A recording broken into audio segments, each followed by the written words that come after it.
Lord of Mystery, The Undead Don't Die from Passing Fire by author Ni Di Xun Zong. Chapter 291-300. Welcome to Fanfic Audiobook, your go-to place for immersive audiobooks.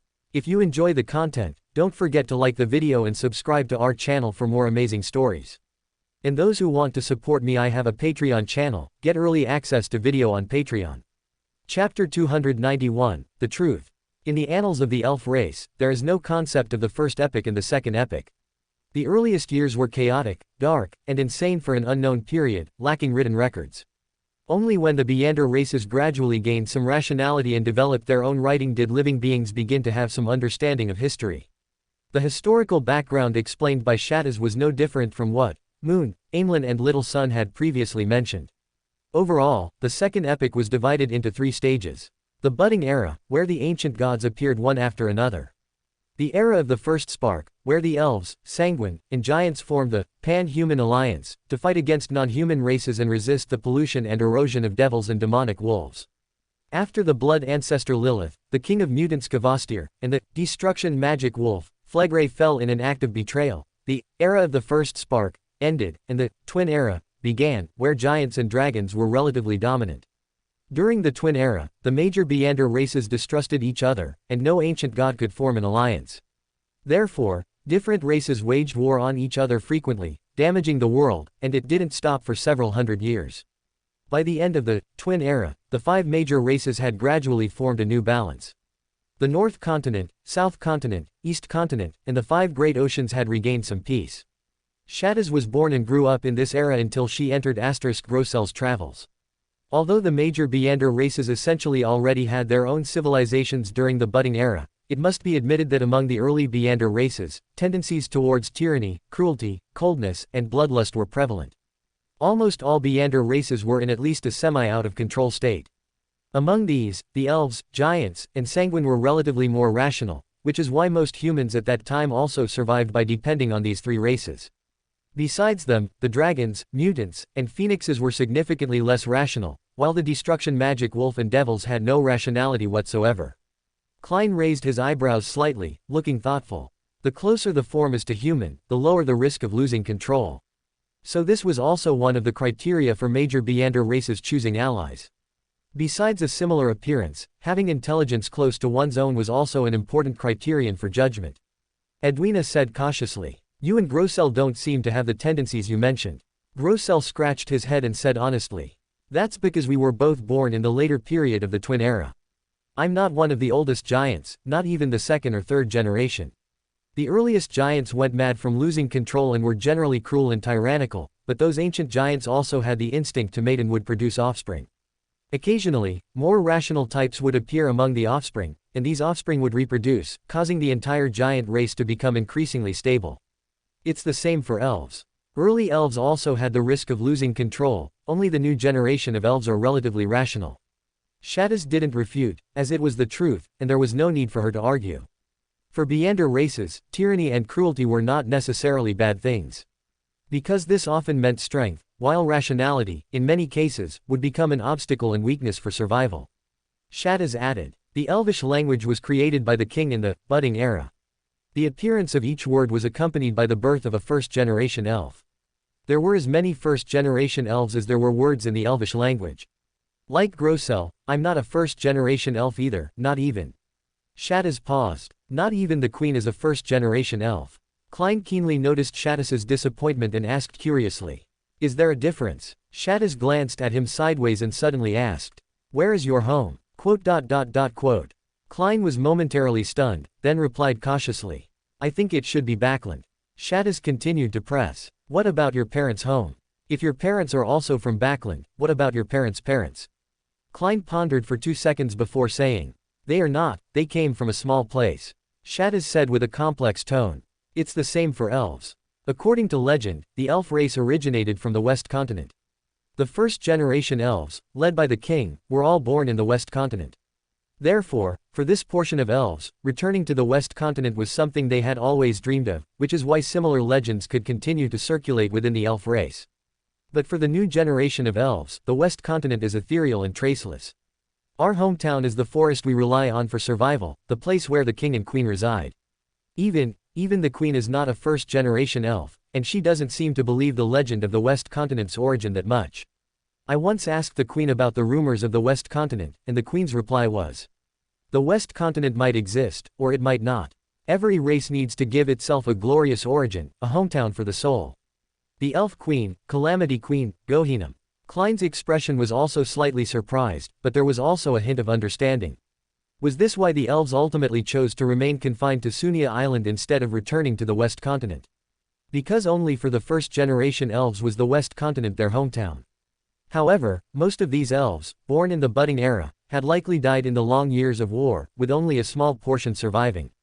The most direct evidence for this is the Calamity Queen, Gohinam. She was not a first-generation elf, yet she could become the queen of the elf race. Besides her own astonishing beauty and wisdom, the near-total casualties of the first-generation elves were likely a very important reason. Most of the first-generation elves had already died. The remaining small portion of surviving first-generation elves were insufficient to bear the banner, which is why the Calamity Queen, Gohinam, had to serve as queen. And of this small portion of surviving first-generation elves, with the fall of Elven King Suniasolam, probably not many were left. Even if some miraculously survived, it would be difficult for them to naturally live until the third epoch or even the fourth epoch. After all, even elves have limited lifespans. By the time the elves retreated to Sunia Island, it's likely that not a single first-generation elf remained.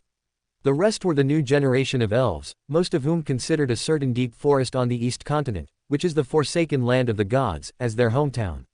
And with the passing of these first-generation elves, naturally, no one mentioned returning to the West Continent anymore. After all, for the new generation of elves, even the existence of the West Continent was an uncertain factor, it was just an ethereal legend. As for the modern elves, born on Sunia Island, they might even consider Sunia Island their hometown. Therefore, Gohinam didn't believe in the existence of the West Continent, and Shattaz never thought about searching for the West Continent. From beginning to end, she was looking for her kin, not her hometown. For Shattaz, the West Continent might exist, but her hometown had long since turned to ash in the War of the Gods. Edwina suddenly asked, Shattaz, you just said that almost all Beyonder races were in at least a semi-out-of-control state. Are there any exceptions? Shattaz nodded slightly. Yes, the Sanguine are. In the era of the First Spark, the most powerful Beyonder race was neither the Giants nor the Dragons, but the Sanguine. Compared to other races, the Sanguine clearly retained more rationality. Even the new generation of other races couldn't compare to the Sanguine. Furthermore, unlike other Beyonder races, the Sanguine could directly transform humans into Sanguine through the embrace. Therefore, for humans at that time, depending on the Sanguine was a better choice than depending on the Giants and Elves. Although depending on the Sanguine required providing them with blood food regularly, the Sanguine rarely committed acts of slaughter against humans. Sustainable development, huh? Klein muttered inwardly. Drinking blood is an instinct for the Sanguine and unavoidable, it's still like this even now. But judging from the Sanguine's behavior, this Beyonder race is indeed very rational. Even if their purpose in protecting humans was out of a mindset of protecting food, it was still much better than other races. For humans at that time, no matter which race they were vassals of, they could be arbitrarily slaughtered by tyrannical Beyonder races. While being a vassal of the Sanguine meant being drained of blood, at least they could live relatively peacefully and even have the chance to become Sanguine themselves, so why not? Edwina asked curiously. Legend says that high-ranking Sanguine like to transform human women into Sanguine. Shattaz nodded gently. It's true. Almost all high-ranking Sanguine are female. Whether it's the blood ancestor Lilith, the beauty goddess, Ornia, or the goddess of life Alyssa, they are all female. I don't know about the blood ancestor, but the beauty goddess and the goddess of life were both very fond of human women and were keen on transforming beautiful individuals among them into their descendants. Perhaps due to a mentality of imitation, the entire Sanguine race has a similar tendency. Mobert Zoroaster joked semi-seriously. As long as you're beautiful. Then if I turned into a woman, wouldn't I also have a chance to be embraced by the Sanguine? Shattaz glanced at him sideways and said coolly. Even if you were a woman, you wouldn't qualify, because the standard for selecting women by those two was virginity first, and beauty second.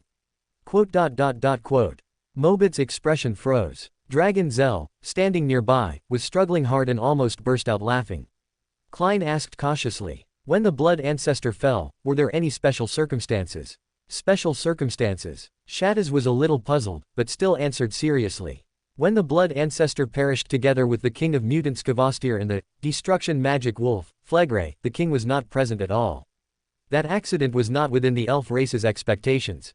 Because that time, it was originally supposed to be a joint effort between the Giant King and the Blood Ancestor, but the Giant King betrayed the Blood Ancestor, which led to the Blood Ancestor's fall. Of course, this is only from the perspective of the elves. Shaddis glanced at the tall Grossel and said, "From the perspective of the giants, the elves were the betrayers. But regarding this betrayal, neither the elves nor the giants have the right to speak, the Sanguine were the ones who experienced it firsthand.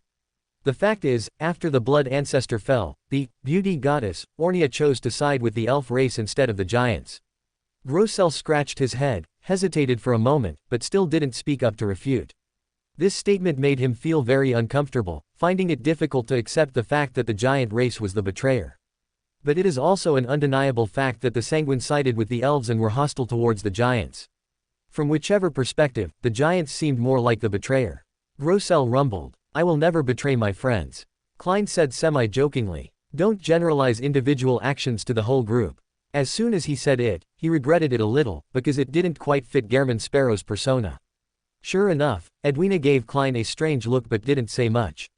Edwina asked, "What about the goddess of life?" "I don't know," Shaddis said frankly. "Legend says she fell in that betrayal and indeed hasn't reappeared since then.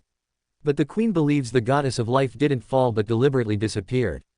Because in that war, the Beander characteristics of the Blood Ancestor, the Destruction Magic Wolf, and the King of Mutants, including the fallen subordinate gods of these races, were left at the scene. Most of the Beander characteristics were taken away by the subordinate gods of their respective races. For example, the Destruction Magic Wolf's subordinate god, the Goddess of Misfortune, took away most of the Beander characteristics belonging to the Destruction Magic Wolf. But no one witnessed the fall of the Goddess of Life with their own eyes at that time, and no one saw the Beander characteristics she left behind when she fell." Mobit asked, puzzled. "But she indeed hasn't appeared since then, right? Moreover, she's just a subordinate god. Even if she's not dead, it shouldn't affect the overall situation, should it?" "I don't know." Shaddis shook her head and said. "The queen seems to think this is very important. She has sent people to look for the possibility of the Goddess of Life being alive more than once." Klein almost immediately confirmed a fact. The Calamity Queen, Gohinam, was not trying to confirm the life or death of the Goddess of Life, because the life or death of a subordinate god was irrelevant. What she truly wanted to confirm was the life or death of the Blood Ancestor Lilith. Within the Sanguine, the legend that the Blood Ancestor did not fall has always circulated. All Sanguine firmly believe that the Blood Ancestor Lilith is still alive, even if the position of the moon is vacant, even if the primordial moon is not Lilith, and even if Lilith has never appeared, they consistently hold this belief. This firm belief is not without reason. It is very likely that the Blood Ancestor is indeed still alive. Of course, this does not mean that the Blood Ancestor's fall was fake. The Blood Ancestor might have truly fallen at that time, but she might not have failed to leave behind countermeasures.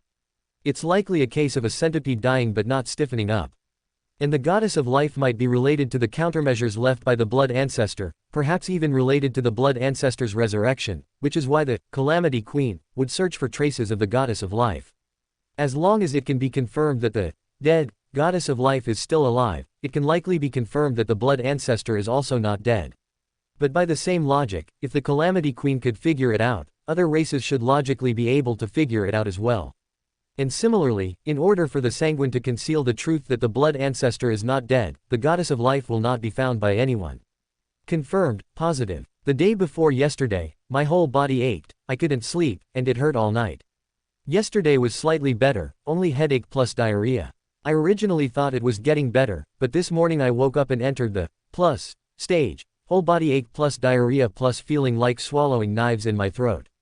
I'm done for. Chapter 292. Beander characteristics don't disappear, they just transfer. Inside the restaurant of the Golden Dream, the Sanguine are truly mysterious. As Shaddis recounted, Klein couldn't help but sigh inwardly. Among the 8 great extraordinary races of the Second Epoch, the Sanguine were the first to regain their sanity.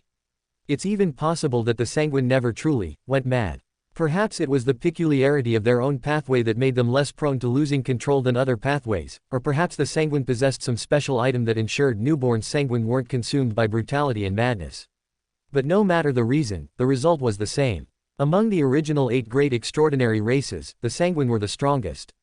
Shaddis didn't shy away from this, stating directly that the Blood Ancestor's strength surpassed that of other ancient gods, as even the Elven King Sunyasolam had personally admitted this. And the fact that the blood ancestor could drag 2 other ancient gods down with her even after being betrayed was the best proof in itself. To fight 2 and still take down 2 requires absolute strength, which is impossible otherwise. By the same token, after the blood ancestor fell, the sanguine were fragmented and lost their status as equals to extraordinary races like the giants and dragons, becoming mere vassals of the elves. However, it's not accurate to say the sanguine were merely lingering on, as their relationship with the elves was very harmonious. The elven king Sunyasolim even once attempted to help the beauty goddess Ornia advance to sequence 0. And when the ancient sun god awakened and began reclaiming authorities from the ancient gods, the remaining 5 great ancient gods were killed one by one. The elven king Sunyasolim also couldn't escape his fate, and the elves lost their homeland. But the sanguine's beauty goddess Ornia was still alive, and the sanguine remained powerful. They even allied with the Trenasost Empire, supporting the Night Emperor's ascension to godhood. And it's important to know that at that time, the Night Emperor had the support of the 6 gods. Moreover, the royal families of the 4 great kingdoms in the North Continent today were all angel families of the Trenasost Empire back then. In such circumstances, the sanguine's ability to break through and become the most important supporters of the Trenasost Empire speaks volumes about their strength and status. Of course, in the widely circulated history, the sanguine gained their high status by marrying off the Blood Moon Queen, who was formerly the beauty goddess Ornia, to the Night Emperor. But in the sanguine's own history, the Night Emperor himself was even supported by the sanguine. Before the Night Emperor ascended to godhood, the Blood Moon Queen's strength was even above his. This indicates that the Blood Moon Queen at that time had accommodated at least 2 sequence 1 Beander characteristics, or even a uniqueness. This level of strength could be compared to a king of angels, far more powerful than ordinary angels. It's even no exaggeration to say that the Blood Moon Queen at the time had a better chance of advancing to sequence 0 than the Night Emperor. But unfortunately, the Night Emperor had the support of the 6 gods, and the process of his ascension to godhood was even faster than the Blood Moon Queen's. With this premise, the Blood Moon Queen had no need to rely on marriage to elevate the sanguine's status. A king of angels who could potentially become a true god at any time was, to some extent, already comparable to a true god. For example, the Abraham family during the Solomon Empire, according to Mobit. At that time, everyone in the Solomon Empire believed in the Black Emperor Solomon, with the sole exception of the Abraham family. They believed in their ancestor, Bethel Abraham, and even the Black Emperor tolerated this behavior, which was almost considered heresy, precisely because the Abraham was the person with the greatest hope of becoming a true god at that time. Even if the Black Emperor Solomon was a true god, he couldn't push him too hard. By analogy, the few historical records of the so-called marriage are more like human embellishments of history, a vanity to prove their superiority. While the moon's account may be biased, it is generally credible. Compared to those fragmented historical records, the sanguine's complete history is clearly more trustworthy. And it wasn't until the 5th epoch, after thousands of years. The 8 great extraordinary races were already close to extinction. Whether it was giants or dragons, or elves and devils, they had long since only existed in various documented records, and no one had ever truly seen their appearance. Only the sanguine remained prosperous, they still hid among humans, living a privileged life. While this had the advantage of their similar physique to humans, it was by no means the only reason. The people of the Faesak Empire have always considered themselves descendants of giants, and they would not have any prejudice against giants. Giants could also recuperate in the Faesak Empire. But the reality is that there is no trace of any giants even within the Faesak Empire. In contrast, the sanguine have not only continued to this day but have also maintained their powerful strength. Although they don't have a true god, they have a full 4 angels, one of whom can even be compared to a king of angels. Furthermore, this is just their strength on the surface. Who knows if the sanguine have a true god hidden away? Perhaps among the current evil gods, or even the orthodox gods, there is a hidden identity of the blood ancestor. What is that? Just as he was thinking, a bright silver color suddenly flashed before Klein's eyes. He subconsciously looked in the direction of the light and saw Ember, who had appeared in the restaurant at some point, standing beside Grossel, who was sitting on the ground. In his hand, he was holding a ball of silver-white light that resembled a heart or a miniature sun. Derek. Klein said in surprise. Is that a demon hunter, Beander characteristic? He had heard the name of the giant pathway sequence 4 potion Fromason, Derek. To be precise, this is the Beander characteristic of a sequence 3 feet silver knight, Ember said calmly. Klein's expression was a little subtle. The city of silver possessed the giant pathway, but it only went up to sequence 4 feet demon hunter. So he didn't know what the giant pathway sequence 3 was called, but since Ember said so, he certainly wouldn't doubt it. It's just that the Church of the God of War is a bit miserable. Simply because Ember wanted a sequence 4 Beander characteristic, the Church of the God of War lost a sequence 3 Archbishop. Ember handed the ball of silver white light to Grossel and said. The Archbishop of the Church of the God of War wasn't in the church, so it took some time, but it doesn't seem to have been too slow. Slow. Mobit's eye twitched. In less than an afternoon, you went from the Rorstad archipelago to Sunia Island and killed an Archbishop of the Church of the God of War. You call that slow? Shaddis hesitated and asked. Grossel, are you sure you can digest it? Grossel is only sequence 5. Although in the thousands of years in the book, he had already completed the digestion of the potion. Advancing to sequence 4 had no obstacles, but the premise was that it required the assistance of a ritual. And now, not only is there no potion formula and no ritual assistance, but the Beander characteristic is even 2 levels higher. Normally, directly consuming a Beander characteristic would definitely lead to losing control. Although in the second epic, when there was no blasphemy slate, the major extraordinary races often did this. But now, with a safer method available, even Shaddis wouldn't attempt to swallow it directly. She was just stubborn, not stupid. I'm fine. Grossel smiled honestly, took the ball of silver white light, and swallowed it down. The next second, the head of this massive giant seemed to have gotten rickets, collapsing inward. With the vertical eye on his forehead as the core, it slowly wriggled, as if forming a nebula vortex. An inexplicable pain flooded his mind, making it difficult for this resilient giant to suppress it. He was almost on the verge of letting out a painful howl. But the next second, a gentle fiery light intensely burned from his body. It instantly filled the sunken vortex, causing the entire giant to ignite. Edwina watched all of this with shining eyes, as if she wanted to record every detail of the process perfectly, seemingly not at all worried that her ship would be destroyed by the changes caused by the advancement. A gentle warm current flowed into Grossel's body through the vortex, calming his pain, and some distant memories also surfaced.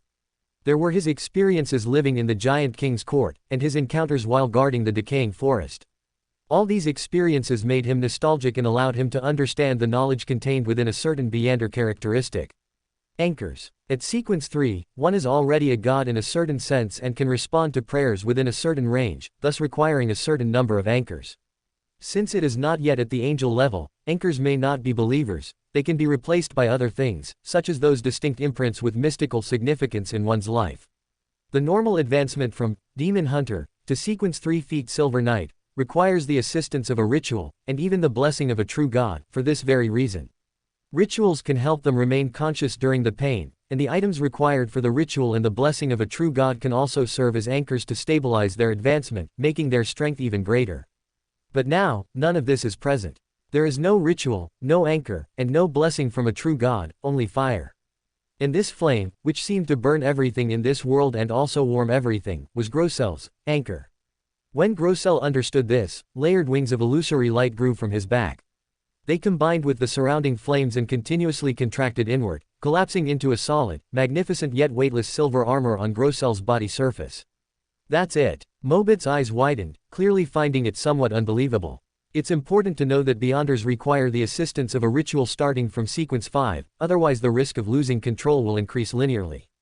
And even with the assistance of a ritual, the success rate is not considered high, and the process is definitely not easy. He remembered that when he advanced to sequence 5, he almost lost control and turned into a puddle of wriggling worms. And now, in front of him, Grossel crossed 2 sequences, without the assistance of a ritual or a potion formula, and directly advanced from sequence 5 to a sequence 3 Silver Knight, with the process being as easy as eating and drinking. The entire process lasted only a few minutes, and Grossel showed almost no pain during the process. He just naturally, enveloped in flames, condensed the silver white armor and completed his advancement right in front of them. All of this gave Mobit a sense of unreality. He subconsciously wondered if angels could do this, but quickly dismissed the idea. If angels could do these things, the Zoroastrian family, who were protected by the old man, wouldn't have so many people losing control during advancement. If it was because the old man's strength was limited, weren't other families the same? For the Solomon family, protected by the Black Emperor, the advancement process was also accompanied by the risk of losing control. And every year, many people in the Abraham family lose control due to failed advancements, and the chance of losing control is even higher than in other families. But now, Ember did something right in front of them that even angels, or even true gods, couldn't easily do. Does this mean? Mobit suddenly shook his head, stopping himself from thinking further, otherwise something bad would definitely happen. Ember looked at Grossell, who had successfully advanced, and instructed. You go back to Backland with them first. I still have some things to deal with. Okay. Grossell nodded without hesitation. Although Klein was a little curious about what else Ember had to do, he didn't press for an answer and calmly said. I don't have any problem with that, but Grossell's size is too large, which might cause some unnecessary trouble. In an era when giants are almost extinct, the meaning of a living giant is self-evident. Klein could already foresee that they would be pursued by the Storm Church and the military of Backland on their way back. Regarding this, I don't think there should be any problem. Grossell thought for a moment and spoke up, attracting everyone else's attention. The next second, right in front of everyone, Grossell's body suddenly melted. He turned into viscous, heavy, mercury, surging like a tide towards Dragon Zell, who was closest, instantly engulfing him and making him appear to be wearing a full silver suit of armor. A simple face was revealed on the chest of the armor, and Grossell rumbled. Is this okay? Yes. Gehrman Sparrow raised his hand and pinched his chin, nodding slightly. A knight wearing silver-white armor is eye-catching, but not to the point of being suspicious. After all, many adventurers dress similarly. At most, they look a bit foolish, but it won't attract military pursuit. Of course, this silver-white armor looks overly magnificent, and might attract the covetousness of some pirates. But this covetousness might not be without opportunity. With a Sequence 3 demigod escorting them, the journey should be smooth sailing.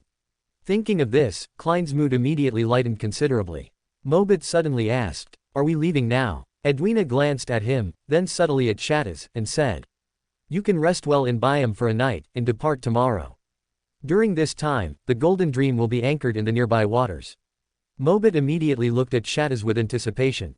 The female elf hesitated for 2 seconds, then nodded and accepted the suggestion. Mobit breathed a sigh of relief and smiled. It's good that we can also learn about the local customs and culture. Thousands of years have passed, and it's time to take a good look at the current world. Lot. Chapter 293, Make a Haul. Rorstad Archipelago, the capital of generosity, Byam. Klein did not accompany Mobit and the others to stroll on the street, but chose to return to the rented hotel. On the one hand, Mobit and Shattaz clearly did not want a third wheel following them, and this was also the reason why Dragon Zell and Grossell chose to understand the local customs and culture, accompanied by Danitz. As for whether Danitz would take the opportunity to settle some personal grudges, that was hard to say. On the other hand, this also did not fit Gehrman Sparrow's persona. Klein took out the ritual materials he carried, preparing to perform a divination in the hotel. Just then, he heard a knock on the door. The visitor was Captain Ailent. I was just looking for you, Klein said calmly as he opened the door.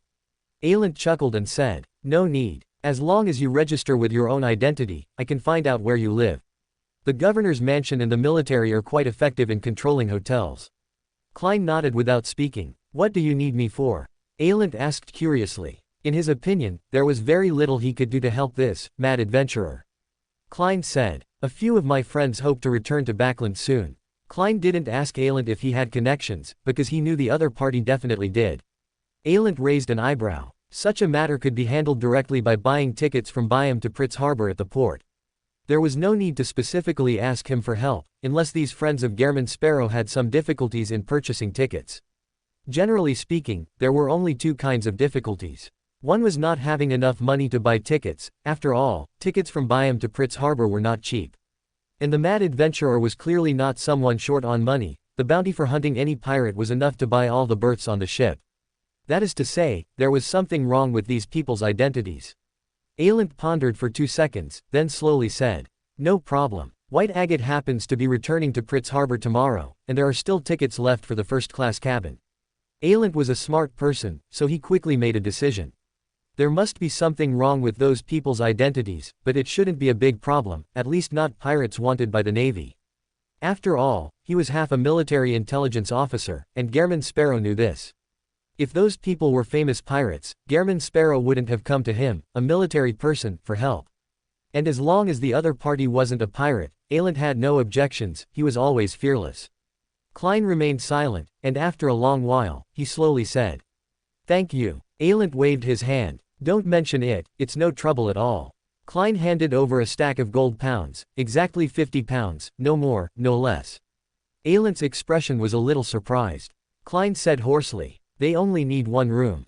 "All right." Ailent thought for a while, then suddenly asked, "Do you remember Donna?" "Of course, she and her brother are both very cute. I wonder if they have come out of the shadow of being intimidated by me and have lost their curiosity about the mysterious world ever since." Klein calmly replied, "I don't have amnesia. Forgetting some unimportant things is beneficial to our mental health. Hee. Rosal the Great didn't say this." Ailent explained simply. "Didn't you tell Donna's father that if he needed help, he should publish an advertisement in the Sonia Morning Post for 3 consecutive days, seeking to purchase Demir's specially cured meat? He did this recently, just 2 days ago. Unfortunately, you weren't in Byam or the nearby waters at that time." And then, Klein raised an eyebrow. "Things didn't seem simple." Ailent said, "I heard your conversation at the time. After seeing the advertisement, I visited their family according to the address. You know, Donna is a lovely little girl, she always reminds me of my daughter. It's not complicated. Donna's father, had a batch of valuable goods stolen by Blood Admiral, which made his financial situation very bad. Although it wouldn't lead to bankruptcy, life would definitely be much harder, so he wanted to entrust you to get the goods back. I tried to resolve this peacefully through my own channels, but the results were not ideal." Blood Admiral. Gehrman Sparrow's eyes flickered. He had previously considered teaming up with Iceberg Admiral to hunt Blood Admiral Senor, but since the other party was not in the nearby waters at the time, and Iceberg Admiral was busy adventuring, it had to be temporarily put aside. But now, since the other party had come looking for him, there was no reason for him not to get involved. Klein's thoughts raced, but his expression remained calm as he asked, "Is he in the waters near Byam?" Ailent shook his head helplessly. "I don't know, but he has subordinates still in Byam inquiring about news. You know, Admiral Emlyn was just transferred back to Backland, and Admiral Davis just arrived. Many things will change, and pirates also need to grasp the latest information, especially pirate generals. So, I guess Blood Admiral's ship is probably docked in the shadow of some nearby island, but it's just a guess and cannot be confirmed at all." Klein listened quietly with his hands clasped, then said, "Thank you." Ailent exhaled and looked out the window, as if he felt the atmosphere was a bit heavy, and half-jokingly said, 10 o'clock tomorrow morning, remember not to be late, otherwise I can't wait for you." Klein maintained his usual demeanor, looking into Ailent's eyes and saying, "I always wake up early." He wouldn't be late, for 50 pounds. Ailent seemed to have anticipated this answer, smiled, waved, and left the room. His reason for coming to find Gehrman Sparrow was simple. First, to maintain regular contact with this mad adventurer. Second, to inform him of Donna's father's situation. And third, to ask if there was anything he needed help with. Now that all 3 objectives were perfectly achieved, he naturally wouldn't stay any longer, so as not to waste the other party's time. After Captain Ailent left, Klein immediately changed his appearance and switched hotels, ensuring that his whereabouts were not tracked by the military. After doing all this, he began to think about finding Blood Admiral Senor. For others, this would be very difficult, but Klein had a clever way. He could perform divination, but the other party likely had anti-divination abilities. Furthermore, he didn't have any personal belongings of the other party, so the efficiency of divination was limited. Besides that, he had another method. That was to use the sea god scepter to communicate with underwater creatures in the nearby waters. As long as Senor was in the Rorstad archipelago waters, he couldn't hide from Klein's eyes. Of course, the premise was having enough time to search. And what Klein lacked most now was time. He only had one night. Having changed hotels, Klein entered the Fool and took out the wireless telegraph machine that had been stored there for a long time, to contact Erodes the Magic Mirror. During the God War ruins, Klein was unexpectedly targeted by a demigod from the Aurora Order, which made him afraid to use anything with gray fog aura for a long time. Now that he had left that sea area, the impact in this regard was not very significant. But Klein also knew that this still couldn't be done too frequently, and each time couldn't last too long, otherwise, there was a risk of being captured by the true creator. Although they were now half-allies, it was still unavoidable to be tricked by the other party. Based on this reason and his wariness of Erodes the Magic Mirror, he decided to do everything he could himself, ask others for help if possible, and only resort to the question-and-answer game if there was no other way. Klein placed the wireless telegraph machine on the table. Before long, the rapid tapping sound rang out. Tap, tap, tap, a phantom white paper was spat out from the wireless telegraph machine, with words written in Lonis. Great Master, your loyal and humble servant Erodes has finally caught up with your steps again. Don't be so excited. Well, Rhodes, the magic mirror's speaking skills are as professional as ever. It didn't express resentment for the long period of no contact, nor did it ask why I hadn't contacted it for so long. It directly blamed itself, thinking it hadn't kept up with my pace.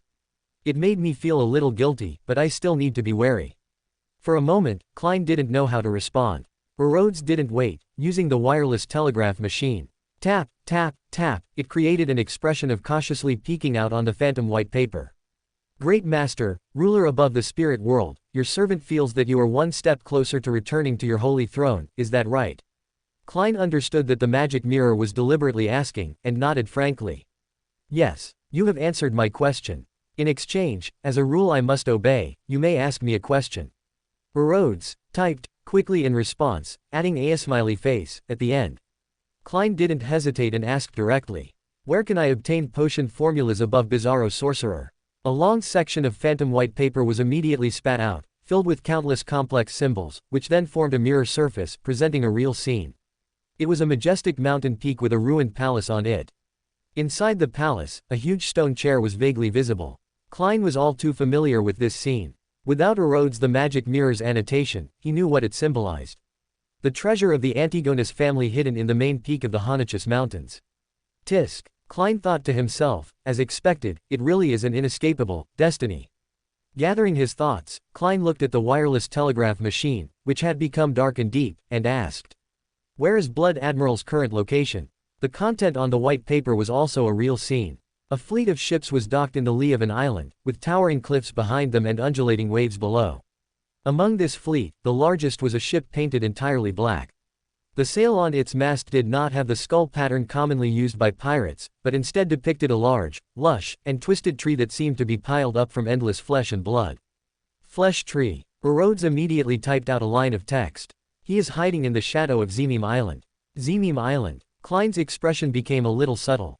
Isn't this a coincidence? Golden Dream was also in the waters near Zemim Island.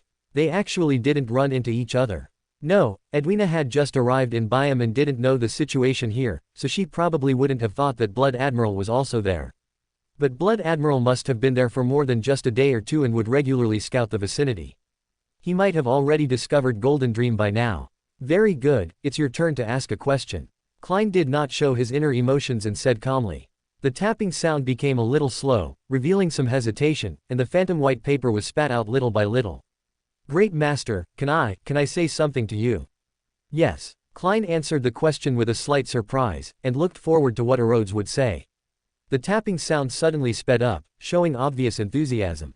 On the phantom white paper, lines of words appeared one after another. Great Master, happy birthday. This is a belated blessing. Your current body was born on March 4, 1327. I originally wanted to be the first to bless you in the early morning of that day, but I couldn't keep up with your pace. As expected, it's a topic beyond my imagination. I even forgot about my birthday. Klein's mouth twitched slightly, not knowing what to say. This fellow Rhodes was actually the first to wish me a happy birthday. After ending the conversation with Rhodes, Klein once again sacrificed the wireless telegraph machine to the fool, while also using the Sea God Scepter for further confirmation. Having already obtained the answer, Klein easily controlled the underwater creatures through the Sea God Scepter and discovered Blood Admiral hiding in the lee of Zemim Island. While ordering the marine creatures to monitor Blood Admiral, Klein pondered for a moment. He prepared to go to the agreed meeting point, which was also one of Iceberg Admiral's contact points. On the one hand, he could wait for Mobit and the others there. It would still be quite risky for him to face Blood Admiral alone, but with Mobit, Grossel, and the others, it would be foolproof. On the other hand, he could also notify Edwina in advance and remind her to be vigilant. 5 Sequence 5S and 1 Sequence 3, he didn't believe they couldn't take down Blood Admiral. Klein looked up at the gloomy sky and murmured in a low voice. It's going to rain. The weather in the Rorstad archipelago was always like this. It was light rain in the morning, scorching sun at noon, and heavy rain in the evening. In the lee of Zemim Island, on the flesh tree, which was entirely black and flew the flag of the flesh tree. Blood Admiral Senor's eyebrows raised slightly. Iceberg Admiral, are you sure? Yes. The subordinate who came to report knelt on the ground, trembling with fear. Lord Senor, I guarantee that was definitely Golden Dream. It's very, very recognizable. Senor showed a cruel smile. Interesting. I remember she wanted to hunt me down some time ago. The subordinate was terrified and dared not speak. Senor glanced at him, his tone cold. "Tell the crew to get ready, we'll set sail tonight." Although he wasn't afraid of Iceberg Admiral, a naval battle in broad daylight, especially near the Rorstad archipelago, was easy to attract pursuit from the navy or even demigods. He was crazy, but not stupid. 294 Thick Blood. Chapter 294, So Much Blood. In the evening, aboard the Golden Dream, Klein told the others his idea and asked for their opinions. Mobit cautiously asked, "Hunting the Blood Admiral, what's his strength?" Edwina replied, "Sequence 5. Could he have already advanced to Sequence 4? No. Why? Among the 7 pirate generals, Senor's strength ranks in the top 3, on par with the Star Admiral and the Hell Admiral. But if he had advanced to Sequence 4, he wouldn't be a pirate general, but a pirate king. Although according to the intelligence I've received, the Rose School of Thought has lost 2 demigods recently for some reason. However, the Beander characteristics of these 2 demigods were not recovered, so even if Senor wanted to advance to Sequence 4, he couldn't do it in such a short time." Mobit pondered, then quickly smiled. "If he's only Sequence 5, then there's no problem." Shaddis suddenly asked out of the blue, "I heard that pirates all have bounties." Klein said in a calm tone, "Just in the kingdom of Loan alone, his bounty is as high as 42,000 pounds. Although his tone was indifferent, Edwina heard a sense of familiarity in it. Perhaps this mad adventurer's deepest impression of pirates was their bounties. 42,000 pounds. Dragon Zell's mood was a bit complicated, and he whispered, "This amount of money, in my era, could buy the luxurious manor of the most esteemed duke at the time." Edwina said calmly, "It's the same now. Even if you just want to buy a large manor, a few £1,000s can get it done." Mobit rubbed his chin. "How do we split this money then?" "Do the 6 of us split it evenly?" Grossell said in a muffled voice. £7,000 each, that's fair." Although he didn't really need the money, there was no reason for him not to participate. Seeing that even Grossell had spoken, the others naturally had no objections. After all, among everyone present, Grossell was the strongest. With his Sequence 3 strength, even without their help, he could easily single-handedly slaughter the Blood Admiral's fleet. Mobit said, "The problem now is, how do we get close to him without letting him escape? The Blood Admiral's flesh tree is a ghost ship, and its speed is not inferior to the Star Admiral's future. The Golden Dream is not known for its speed. Although it can sail quickly for a short time, it may not be able to catch up to the other party. If the other party fired a shot from a distance and ran, they probably wouldn't be able to catch up. Although Grossell could directly suffocate the other party from a distance, if that were the case, how could they have the nerve to share the bounty?" Klein suddenly said, "I can teleport you near Zemim Island, or directly onto his ship. Or you can wait for him to come to us. The Blood Admiral should have already discovered the Golden Dream, and he will likely lead his fleet to sneak attack tonight. When they get close enough, we can take the opportunity to board. Of course, it's also possible that the other party will be faster and board the Golden Dream first." Edwina remained silent, watching him calmly. Mobit raised an eyebrow. "I choose the first one." If they chose the second option, Edwina would be the first to disagree. Although she usually seemed easy to talk to, this was essentially using the Golden Dream as a target. While they themselves would be safe and sound, the Golden Dream would inevitably be damaged, and casualties among the sailors would be unavoidable. However, if they boarded the Blood Admiral's ship, they wouldn't have to worry about this problem at all. Because in that case, only the flesh tree would be damaged, and only the Blood Admiral's crew would suffer casualties. The only problem is that doing so would put the boarding party in enemy territory, in a dangerous situation. Of course, the people boarding are at least Sequence 5, so no one would care about this small danger. Klein chuckled. "Then let's choose the first one. Speed is of the essence, I suggest we start acting now." As he spoke, he unfolded Lemonou's travel notes in his hand. Miss Furs, who had become a scribe, didn't need to use this travel notes much, so she allowed the other members of the Tarot Club to borrow it for a long time, and was even willing to replenish the consumed teleportation midway. Of course, this required extra payment. Compared to the bounty for hunting the Blood Admiral, this amount of money was insignificant. Zemim Island, in the lee. Below the towering stone wall, the deep-sea water, affected by the surrounding waves, also undulated significantly. On the Blood Admiral Senor's flagship, the Flesh Tree, whose hull was painted black, several pirates donned cloaks, pulled up their hoods, and walked out of the cabin, enduring the rain that stung their bodies and the wild wind that could push a child, checking around to avoid any accidents. Their cloaks were made of linen, but the surface was coated with a solidified viscous liquid. The rain could not penetrate, only flow downwards and fall onto the deck. That liquid was the sap of the Donningsman tree, produced in the rainforests of the South Continent. It was a natural rain-proofing material. Because it was relatively common, its price was originally very low, but after a research group suspected last year that it had a significant effect on promoting hair growth, it has increased significantly. This kind of weather is perfect for being in the Red Theater, drinking strong liquor, smoking marijuana, and holding women. A pirate leaned over the side of the ship and complained. Another pirate pulled his cloak and warned, "Don't let the captain hear you, or you'll know the consequences." The pirate who had complained earlier shivered, remembering that he was a crew member of the Blood Admiral, not the Star Admiral or the Iceberg Admiral. The pirate who had warned him saw his appearance and smiled. "But after tonight's hunt is over, we can certainly go and have some fun." Speaking of which, the pirate who had complained earlier suddenly showed a playful and longing expression. "That Iceberg Admiral is a beauty. More beautiful than any woman I've ever seen.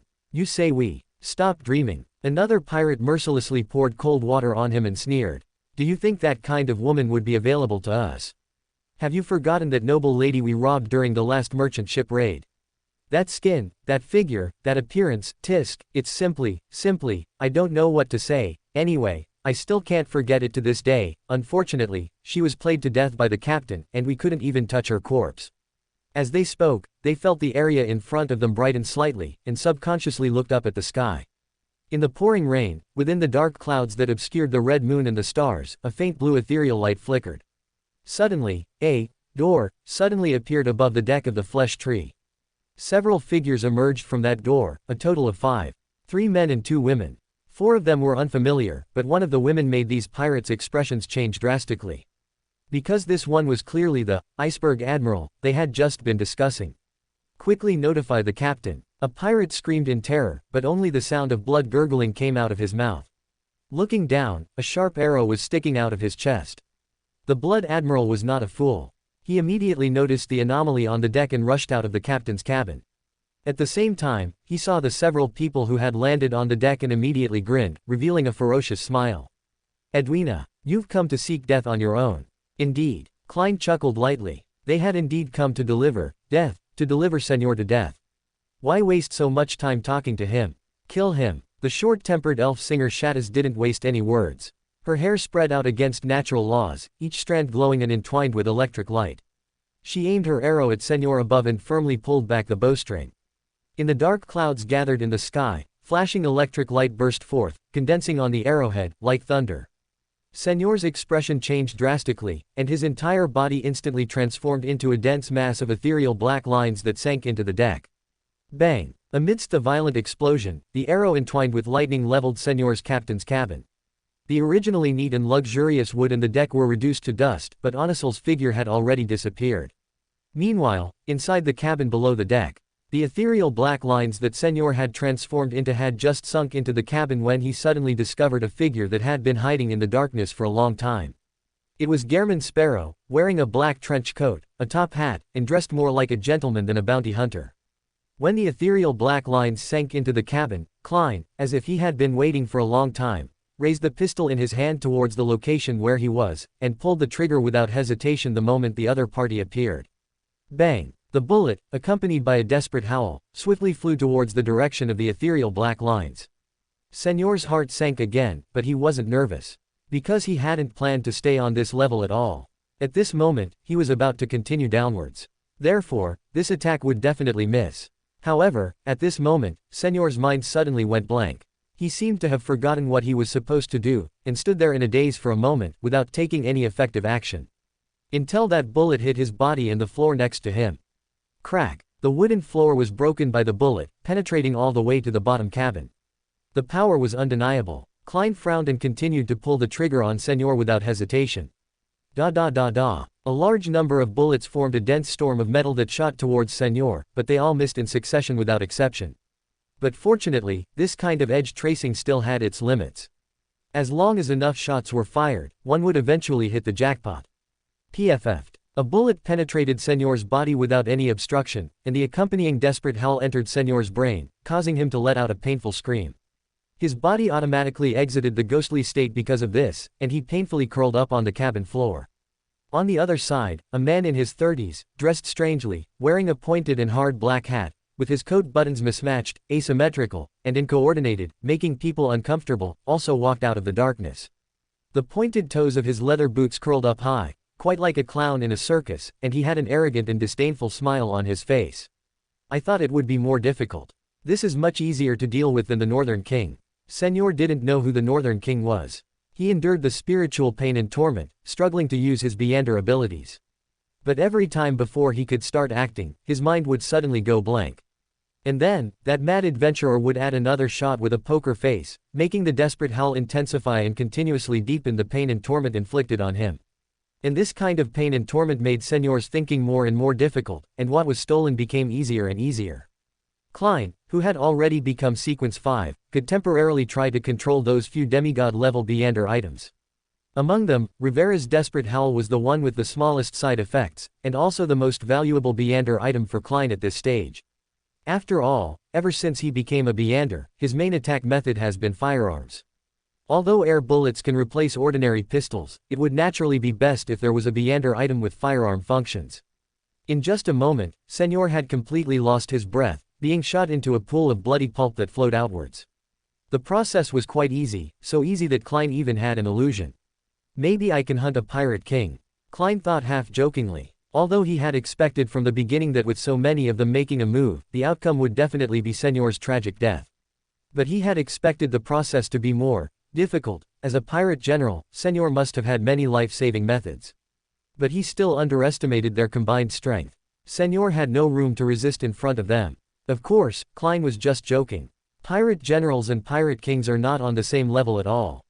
Even with Grosel present, he wasn't arrogant enough to actually hunt a pirate king.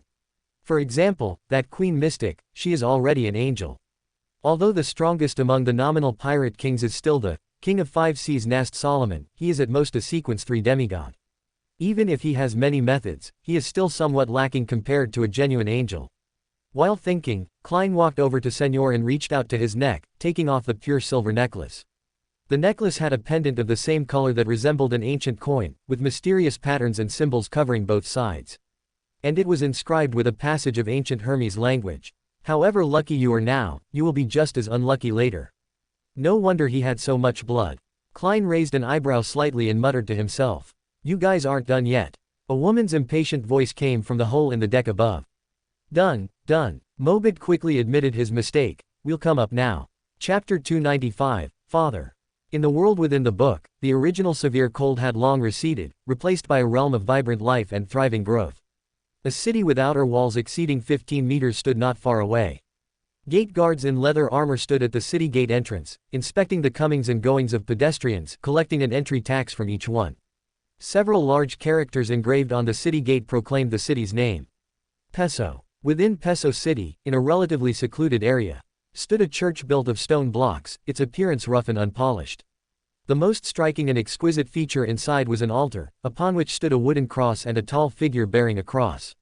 A father, simply dressed and bearded, sat in the front row, facing the statue, his head bowed, eyes closed, praying intently. Even the sound of footsteps behind him did not disturb him in the slightest. Ember sat down beside the father, quietly waiting for the prayer to end. After a long while, the father finally slowly opened his eyes, his golden gaze fixed on him. The father slowly spoke. I originally thought you would come sooner. Ember's gaze remained on the tall figure bearing the cross, and he asked as if chatting with a friend. I think it's quite early. How long have you been in the book? I can't remember clearly, probably several decades. The flow of time in the world within the book is not synchronized with the outside. You never thought about leaving. The father didn't answer, but instead asked back. So, how do you plan to deal with me? The father's golden eyes were incredibly calm, as if he wasn't discussing his own fate. Ember thought seriously for a moment, then said with a smile. Who knows? Perhaps I'll let you go. After all, you are just a product of imagination. Killing you wouldn't help. Indeed. The father nodded slightly, expressing his agreement. As for the statement that he was a product of imagination, he didn't show any resistance. Because that was the truth, he wasn't the real Adam, just a father, imagined into existence. When he created you, he didn't think of injecting even a bit of humanity into you. Humanity is a burden. The father's tone remained unusually calm. That would only increase the risk of my betrayal. The father had no reservations, openly speaking about the possibility of betraying himself. Ember asked back, Then have you ever thought that perhaps divinity is the burden? You want me to deny the meaning of my existence? The father asked back again, saying calmly. You are not good at disturbing others with words, nor do you have the authority in this regard. Why bother doing something useless? Ember's expression was strange. I thought we were just chatting. So, you were actually secretly trying to disturb me with words, right? The father nodded calmly. Yes. The father was quite candid, not thinking there was anything worth hiding. After all, this was an open scheme. He never expected Ember wouldn't see through it. As for whether the open scheme would be effective, who knows? Before meeting, the father had already anticipated the scene of their meeting. Perhaps Ember would kill him directly, which fit his impression of an undead. Perhaps Ember would choose to chat with him, just like now. Only if the other party had the intention to converse could his open scheme have room to operate. As for whether it would work, that wasn't his concern, that was for the main body to consider. He was just doing what he should do. Ember was dumbfounded and laughed, suddenly asking, "What do you think God Almighty is?" He pointed at the tall figure bearing the cross and asked the father beside him. The father asked back, "Which God Almighty? The one in your impression?" The father fell silent for a moment, and the scene before their eyes suddenly changed.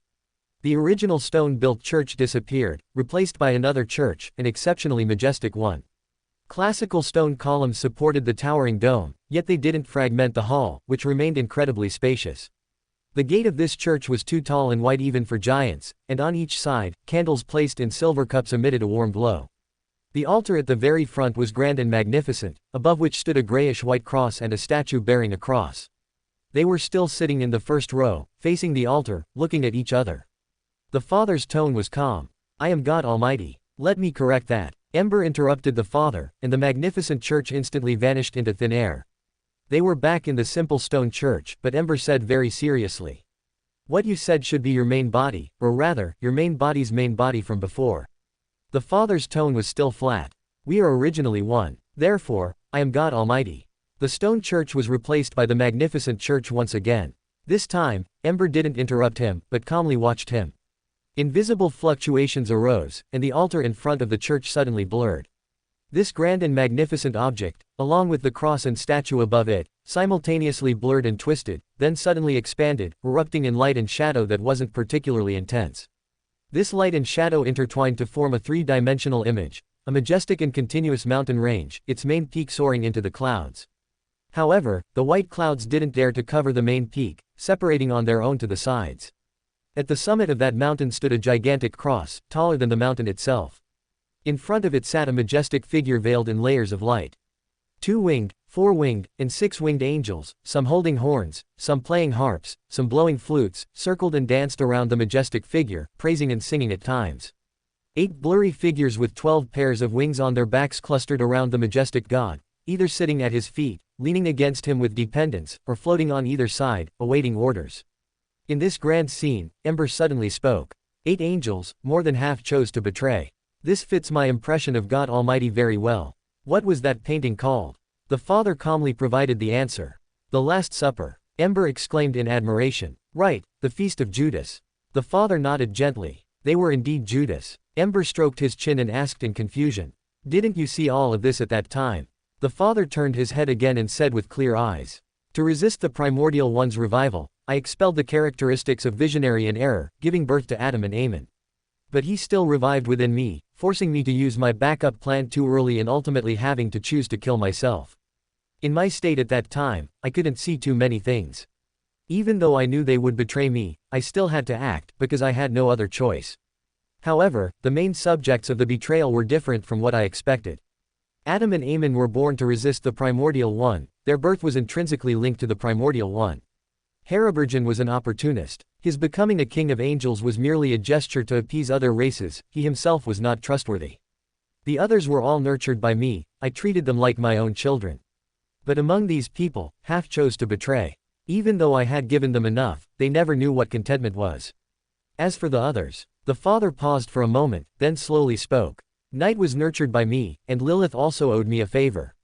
Facts proved that they did indeed repay this favor, at least they didn't participate.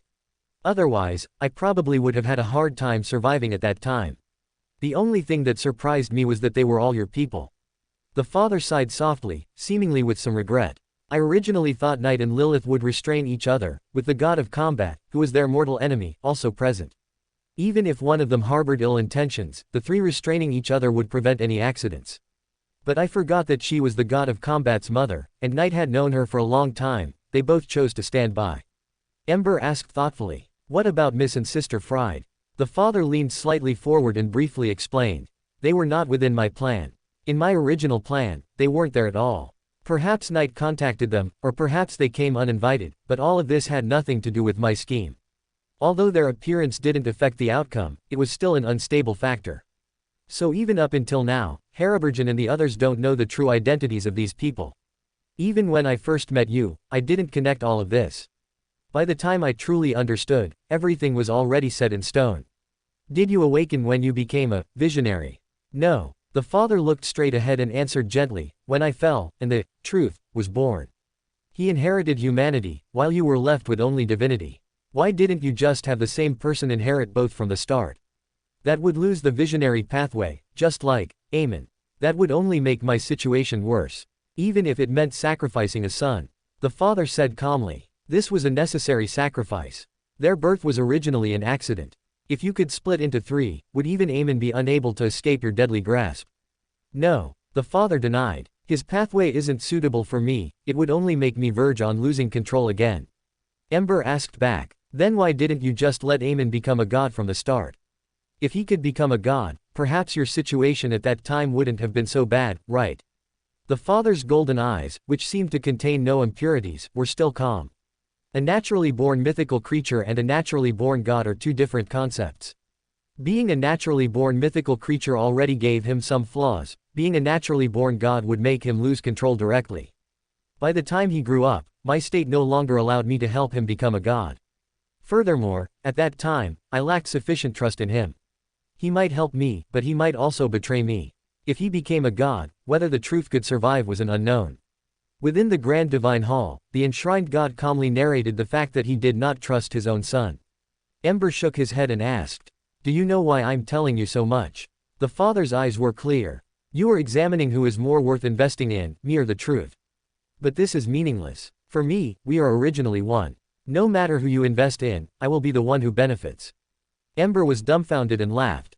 "If that's the case, why don't you just sacrifice yourself and merge with the true creator? That way, his strength might skyrocket, and he would have the chance to reclaim the lost authorities one by one. In the end, even divinity has a selfish side."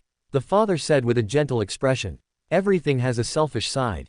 Even though we are originally one, we still hope to gain the initiative after merging. Is that why you cooperate with him? He is my best choice." The father turned to Ember and slowly said, "And you might experience the same fate as me." Ember smiled. "Is this a curse?" "Consider it so." The father withdrew his gaze and said calmly. Ember nodded gently, then suddenly asked, "Are you really not going to try to escape from here?" The father asked calmly, "What after escaping? Being found by you through me, or being absorbed by the main body?" Ember reminded him thoughtfully, "These two are not mutually exclusive." The father said indifferently, "Therefore, I might as well stay here. At least I can catch up with an old friend." As soon as he finished speaking, the scene before their eyes changed again. The originally magnificent divine hall disappeared, replaced by a deep-sea giant pit. In the center of the giant pit was a city the size of an island. The foundation of this city was grayish-white, and upon it stood magnificent stone columns dozens to hundreds of meters high. They either stood alone or collectively supported towering, ancient palaces. The overall structure was both bizarre and grand, unlike something ordinary creatures could build. City of Miracles, Levishid. Corresponding knowledge appeared in Ember's mind out of thin air.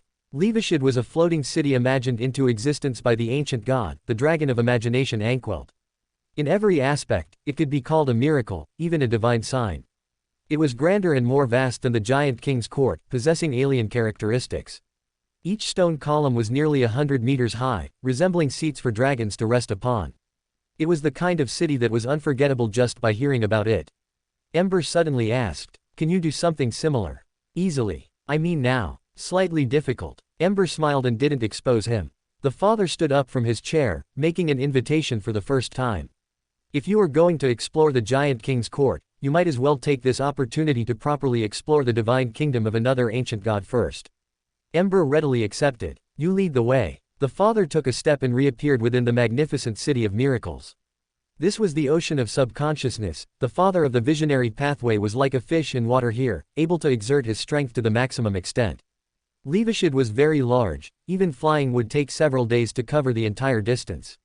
But for the father, he seemed to already know everything here. He ignored most of the buildings in the city and went directly to the city center. The father pointed a finger and introduced. That is where Ankwelt used to reside. Ember appeared beside him and looked in the direction he pointed. That was a huge palace over 200 meters high. Chapter 296, The Father and Adam. Like a pilgrim, the father with golden eyes slowly walked through the hall, step by step, arriving before the huge throne prepared by that ancient god. He slowly stopped and cast his gaze behind the throne. There was a downward passage there, shrouded in deep darkness. The father raised his hand and pointed at the dark passage, solemnly declaring, "Let there be light." In an instant, pure and gentle light illuminated the inside, making it exceptionally clear. Without needing to enter, Ember, who had been following beside him, saw an ancient, double-leaf bronze door standing at the deepest part of the passage. On that door, countless indescribable symbols were densely packed, like chains extending backward one after another, as if sealing something, directly giving a sense of weight and mystery. Ember stared at it for a while, then suddenly asked, "What is sealed inside?" The father looked up at Ember beside him, his eyes seeming a little surprised, but he still replied, "The primordial one, the one awakening within you." Facing Ember's question, the father calmly said, "The primordial one exists within everyone. The higher the sequence, the greater the chance of the primordial one awakening. Long before I appeared, the primordial one had already awakened to varying degrees within those ancient gods. This forced most ancient gods to expend a great deal of energy resisting the awakening of the primordial one, and Ankwelt did so most thoroughly, sealing the city of miracles, Levishid, along with the pollution of the primordial one. For anyone, directly facing the pollution of the primordial one is dangerous, it will cause the primordial one within them to awaken as well." In Ember's sight, he only saw a double-leaf bronze door. But within the father's sight, in the deep darkness behind the bronze door, an eye opened, its pupil deep black, filled with eerie blue cracks. One after another, without distinction, more identical eyes also opened, densely packed, watching with indifference. At the same time, the father seemed to hear a silent, extremely alluring call. Every cell, every tiny particle within him seemed to gain its own consciousness, forming another self. The father knew very well that this meant the primordial one was awakening within him once again. But this time, he was willing. In fact, he had been here long before Ember arrived. Using the pollution of the primordial one sealed here, he activated the awakening of the primordial one within himself. But last time, he only dipped his toe in because Ember hadn't arrived yet, and it wasn't time for him to be polluted by the primordial one. In his original plan, he was supposed to use the pollution sealed here to trigger the resurgence of the primordial one within Ember. But he miscalculated. Perhaps there was no primordial one within Ember at all, or perhaps the primordial one was unwilling to resurge within Ember. Regardless of the reason, he could only implement the second plan. Sacrifice himself to allow the primordial one to descend. So he didn't even resist, letting the consciousness of the primordial one occupy his body. Anyway, he was just a product of pure thought. Even if occupied by the primordial one, it wouldn't affect the main body at all. Ember's voice suddenly came from beside the father's ear. "So, this is your plan. Letting me and the primordial one contend like the snipe and the clam, so you can profit as the fisherman." The father appeared quite calm and said frankly, "No, you and the primordial one might be considered the snipe and the clam, but I am not the fisherman, merely the fish being contended for." The father didn't actually think the primordial one could cause Ember much trouble. After all, while a living primordial one is very strong, the most terrifying aspect of the current primordial one is that he will resurge within any meander. Furthermore, the higher the sequence, the greater the possibility of the primordial one resurging, and the more terrifying the resurgent primordial one will be. But ultimately, the strength of the primordial one after resurgence is also determined by the sequence of the meander within whom he resurges. And a primordial one who is only sequence 2 is far from enough to threaten Ember. However, even if it could only cause him some slight hindrance, it was already far beyond expectations. But at this moment, the father's expression suddenly changed slightly. Because the primordial one, which had been rapidly resurging within him, suddenly stagnated. To put it metaphorically, the progress bar of the primordial one's resurgence was stuck at 49% and wouldn't move. It couldn't increase or decrease, as if being forcibly controlled at 49% by some kind of limiter. But the father was certain there was no such limiter within him. Although his own will could delay the time of the Primordial One's resurgence, he had completely let go of his mind, allowing the Primordial One to resurge quickly. It was impossible for him to make any move to restrict the Primordial One's resurgence. The father was silent for a long time, then lowered his head to look at his hands. His body was burning with flickering sparks.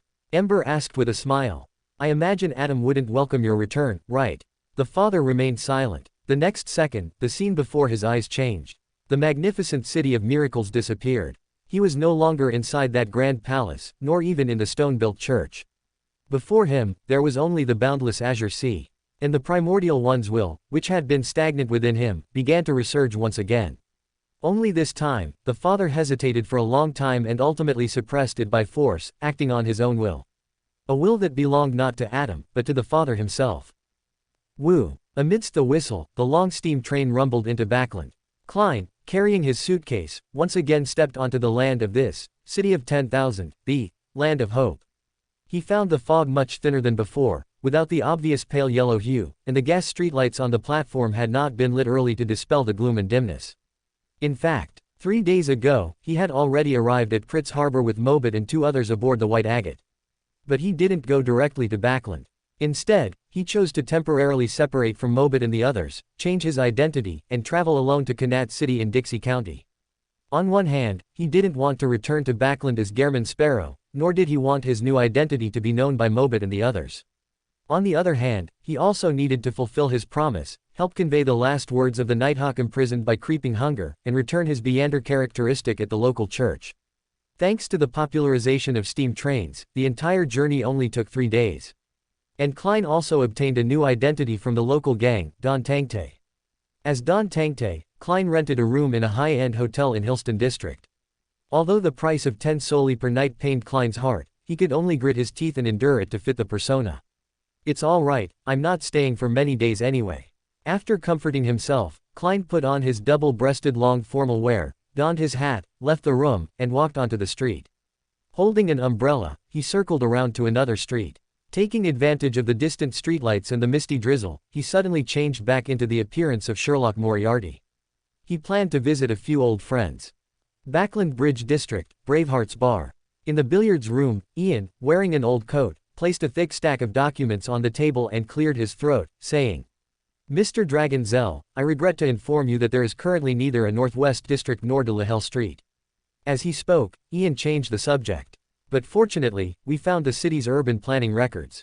In a reconstruction 157 years ago, the Northwest District was abolished, and most of its original area was incorporated into Hillston District, while De La Hell Street was also incorporated into 7th Avenue.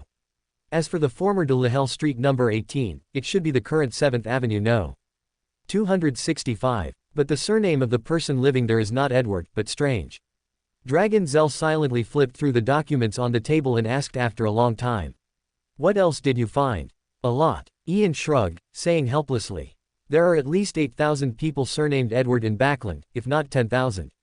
I have no way to ascertain which Edward family Mr. Dragon Zell you were referring to, and I can't even be sure if they are still in Backland. However, based on the details Mr. Dragon Zell you provided, if the Edward family has always remained in Backland and had someone serving in the military in every generation, then the scope can be narrowed down to 172 families. These 172 families all have active or retired military personnel, but I can't be sure if someone served in the military in every generation. So, Mr. Dragon Zell, you might need to identify the specific family yourself. Dragon Zell said solemnly. This is enough, thank you. Dragon Zell paused, took out a few 10 gold pound banknotes from his pocket, and handed them over. This is the final payment. Ian immediately showed a brilliant, heartfelt smile. Although these two were introduced by Sherlock Detective, the money that should be collected still had to be collected. He didn't disturb Dragon Zell, who was engrossed in searching for clues within the stack of documents. Holding the money, he turned and walked out of the billiards room. His bright red eyes casually swept around and suddenly spotted a familiar figure. He opened his mouth but didn't utter the other person's name, just said in surprise. Good evening, mister, is there anything you need help with? Not for now, I just came to see some old friends. Klein smiled warmly. As he spoke, he glanced at the gold pounds in Ian's hand and smiled. Looks like business has been good for you lately. Ian shrugged. Actually, these are friends introduced by you, mister. Klein, in his Sherlock Moriarty guise, raised an eyebrow. Dragon Zell. Ian nodded slightly and pointed towards the billiards room. Yes, Mr. Dragon Zell is inside. Would you like to see them? No need. Klein shook his head, refusing. He didn't come here to catch up with Dragon Zell and the others. After all, they hadn't been separated for many days anyway. He pointed towards the bar entrance and said, I'll come find you later when I have time. All right. Ian didn't ask further and instead mentioned, is Mr. White from Harvest Church your friend? Has that fellow Emlyn finally decided to go out? Klein nodded and said, yes. After speaking, he squeezed through the crowd, pushed the door open, and left the Bravehearts bar. Getting into a hired carriage, Klein turned his gaze towards the window, waiting for Sharon to appear. Without a sound, Klein's spirituality was suddenly stirred. He turned his head to look at the window, and saw the clear reflection of a young lady wearing a small black soft hat and a Gothic court dress on the glass, made reflective by the night. Turning his head back, Klein saw Sharon sitting opposite him. Her light gold hair, azure eyes, and pale complexion were no different from before. Good evening. Klein, who didn't need to act as Gairman Sparrow, greeted her proactively. Sharon rose slightly, lightly lifted her skirt, and returned the greeting. Unable to find a topic for pleasantries for a moment, Klein cleared his throat and said directly. I killed Senor M. Sharon's eyes showed a hint of surprise, but she only lightly hummed in response. Klein smiled and continued, if Marich still needs a Wraith Beander characteristic, I can sell it to him for £5,000. Senor's bounty in Lowen was only £42,000, but the combined bounty from the 4 North Continent countries exceeded 120,000 gold pounds. And the final distribution was also calculated based on 120,000 gold pounds, with each person receiving an average of 20,000 gold pounds. Adding the other, wealth, on Senor's ship, each person eventually received 30,000 gold pounds. Dragon Zell and the other 2 each took 30,000 gold pounds. Shaddis's share would only be received after Edwina exchanged it for the bounty, as Edwina also didn't have enough cash. Fortunately, Shaddis would be following the ship for some time recently, and she herself didn't value money much, so everyone had no major objections to this distribution proposal. As for Klein, he proactively proposed taking 25,000 gold pounds in cash and that Wraith Beander characteristic. Senor's corpse was left to Edwina for her to claim the bounty. This would take a long time, so the portion of the bounty exceeding 120,000 gold pounds all belonged to Edwina.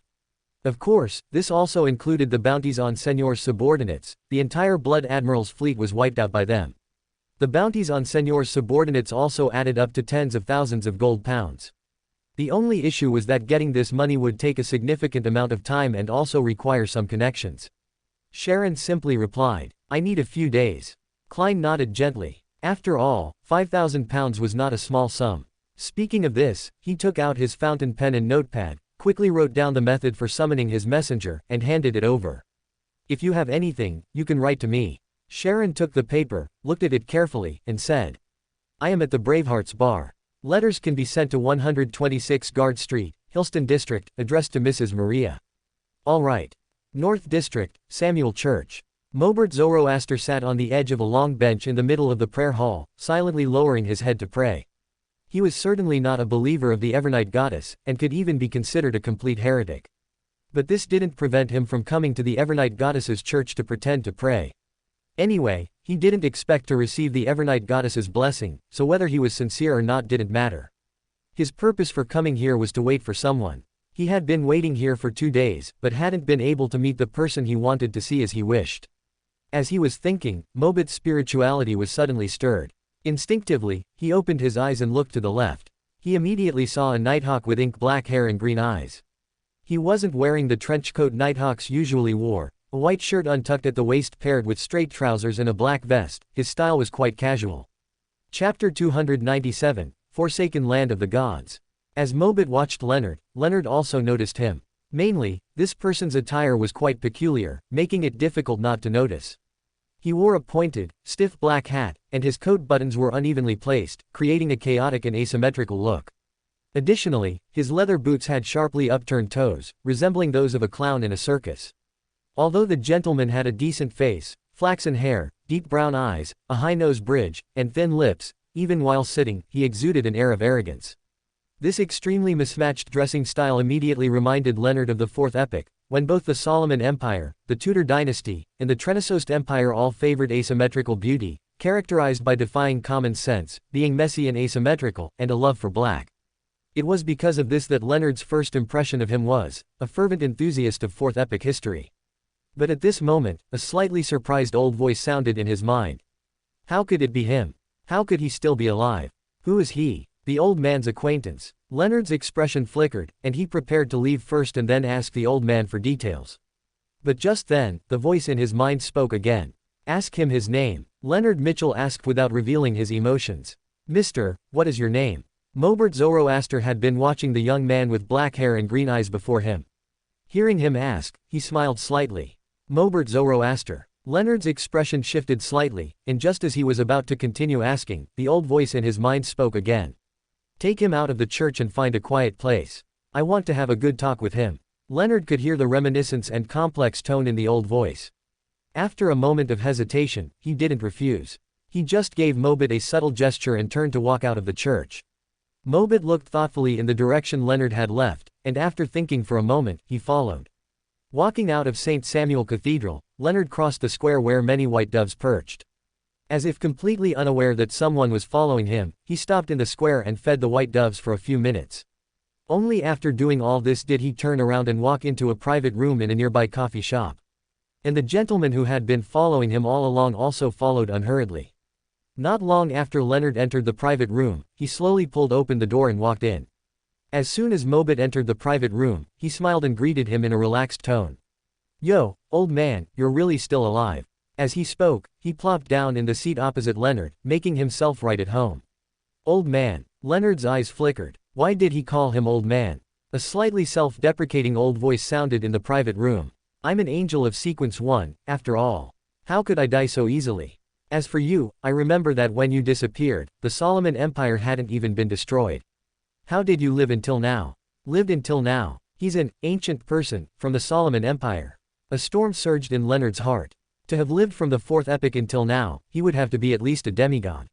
And one of those very long-lived demigods. Ordinary demigods couldn't live this long. It's a long story. Mobit rubbed his chin, seemingly thinking about how to explain his situation. Then make it short. All right. Facing the impatient urging of the old voice, Mobit shrugged. To put it simply, I obtained a book at that time, Grossel's Travels. I don't know who created it or what its purpose was. I only know that after holding it for a long time, I was sucked into it and have been living in that book ever since. And I have a few friends who had the same experience as me. They also came from different eras and were sucked into that book. And our purpose in gathering together was to defeat an enemy in the book, a frost dragon. Not long ago, a few more friends entered this book, and with their help, we successfully killed that frost dragon, thus smoothly escaping the world within that book. The old voice keenly caught the loophole in his words and said in a deep voice. Even if you escaped that book, how did you survive? You should have aged and died the moment you left that book. Mobit smiled and said, pretty much. We stayed in the book for too long, and theoretically, we would have turned to dust under the erosion of time the moment we left. But someone saved us, at the cost of believing in a certain existence. The old voice fell silent, seemingly accepting this explanation. A god could indeed save them from the great power of time. Even if it wasn't a god, many angels could do this, like himself. He could completely steal enough time and graft it onto Mobit, allowing him to survive the erosion of time. It's just a pity that he wasn't there at the time. He didn't ask about the details at the time, nor did he ask who that existence was. There was a hint of relief in the old voice. That's good too, at least you're still alive. Yes, at least I'm still alive. Mobit's expression was complex, and he neither agreed nor disagreed with this statement. Being alive was already the greatest fortune, why ask for more? After a while, Mobit asked, what about the other family members? The old voice gave a self-deprecating laugh. I've become like this, what do you think? Mobit raised an eyebrow and smiled. So, there are only the two of us left now. In that case, the important task of continuing the family still falls on my shoulders. The old voice neither agreed nor disagreed with this and said, Aemon has been looking for me, and his avatars have also been searching for and devouring Beyonders of the Marauder Pathway. Since you are of the Marauder Pathway and the only remaining bloodline of the Zoroaster family, it's easy for him to target you. Be careful yourself. Mobit's expression was a little strange. I thought you would say not to worry, and that you would come and save me. Save you? The old voice sneered. Why do you think I've fallen to this point? Even at my peak, I wasn't his opponent, and now it's even more impossible. If it were just you, there might be a chance to escape. Once he discovers that I'm nearby, both of us will die. Mobit was thoughtful, then said, I need the potion formula for sequence 4. Whether it was for self-preservation from Amon's pursuit or the future task of revitalizing the family, strong power was needed as support. Just having sequence 5 was far from enough, at least sequence 4 was necessary. The old voice was not surprised. He casually stuffed a piece of memory into Mobit and said coldly, Unfilial descendant, as soon as we meet, you ask for benefits and don't care about the elderly at all. Get lost. Mobit sensed the extra memory in his mind, shrugged, and said nothing. He got up and left. Old man, take care of yourself. Get lost, just looking at you is annoying. The old voice sneered repeatedly. Click. Mobit pulled open the door of the private room and quickly disappeared from Leonard's range of perception. Leonard, who had been sitting quietly on the side, asked cautiously. So, what exactly is going on? The old voice seemed to carry a hint of relief. He is one of my direct descendants who disappeared after a large-scale war. I originally thought he was killed by Eamon or Jacob in passing, which is why I couldn't divine the killer. Now it seems things are not that simple. But it doesn't matter anymore, at least he's still alive. Leonard Mitchell was silent for a long time, then asked in a low voice. He also calls you old man. The old voice in his mind scoffed. Hee, you wouldn't think you were the only one, would you? Nothing of the sort. Leonard left the private room expressionlessly, ignoring the slightly mocking voice in his mind. Backland Bridge area, Braveheart's bar, billiards room. Dragon Zell read through all the information Ian had collected. It listed the detailed addresses and owner names of over 100, Edward, families, but it was difficult for Dragon Zell to find his family from just the names alone, so he could only visit them one by one. And fortunately, he had enough time. As long as the Edward family was still in Backland, he would find them sooner or later. Click. Just then, the door of the billiards room was pushed open, and a man wearing a pointed, stiff black hat and asymmetrical clothes walked in. As soon as he entered the room, he asked, Do you have any results on your end? Dragon Zell nodded slightly. I have a little clue.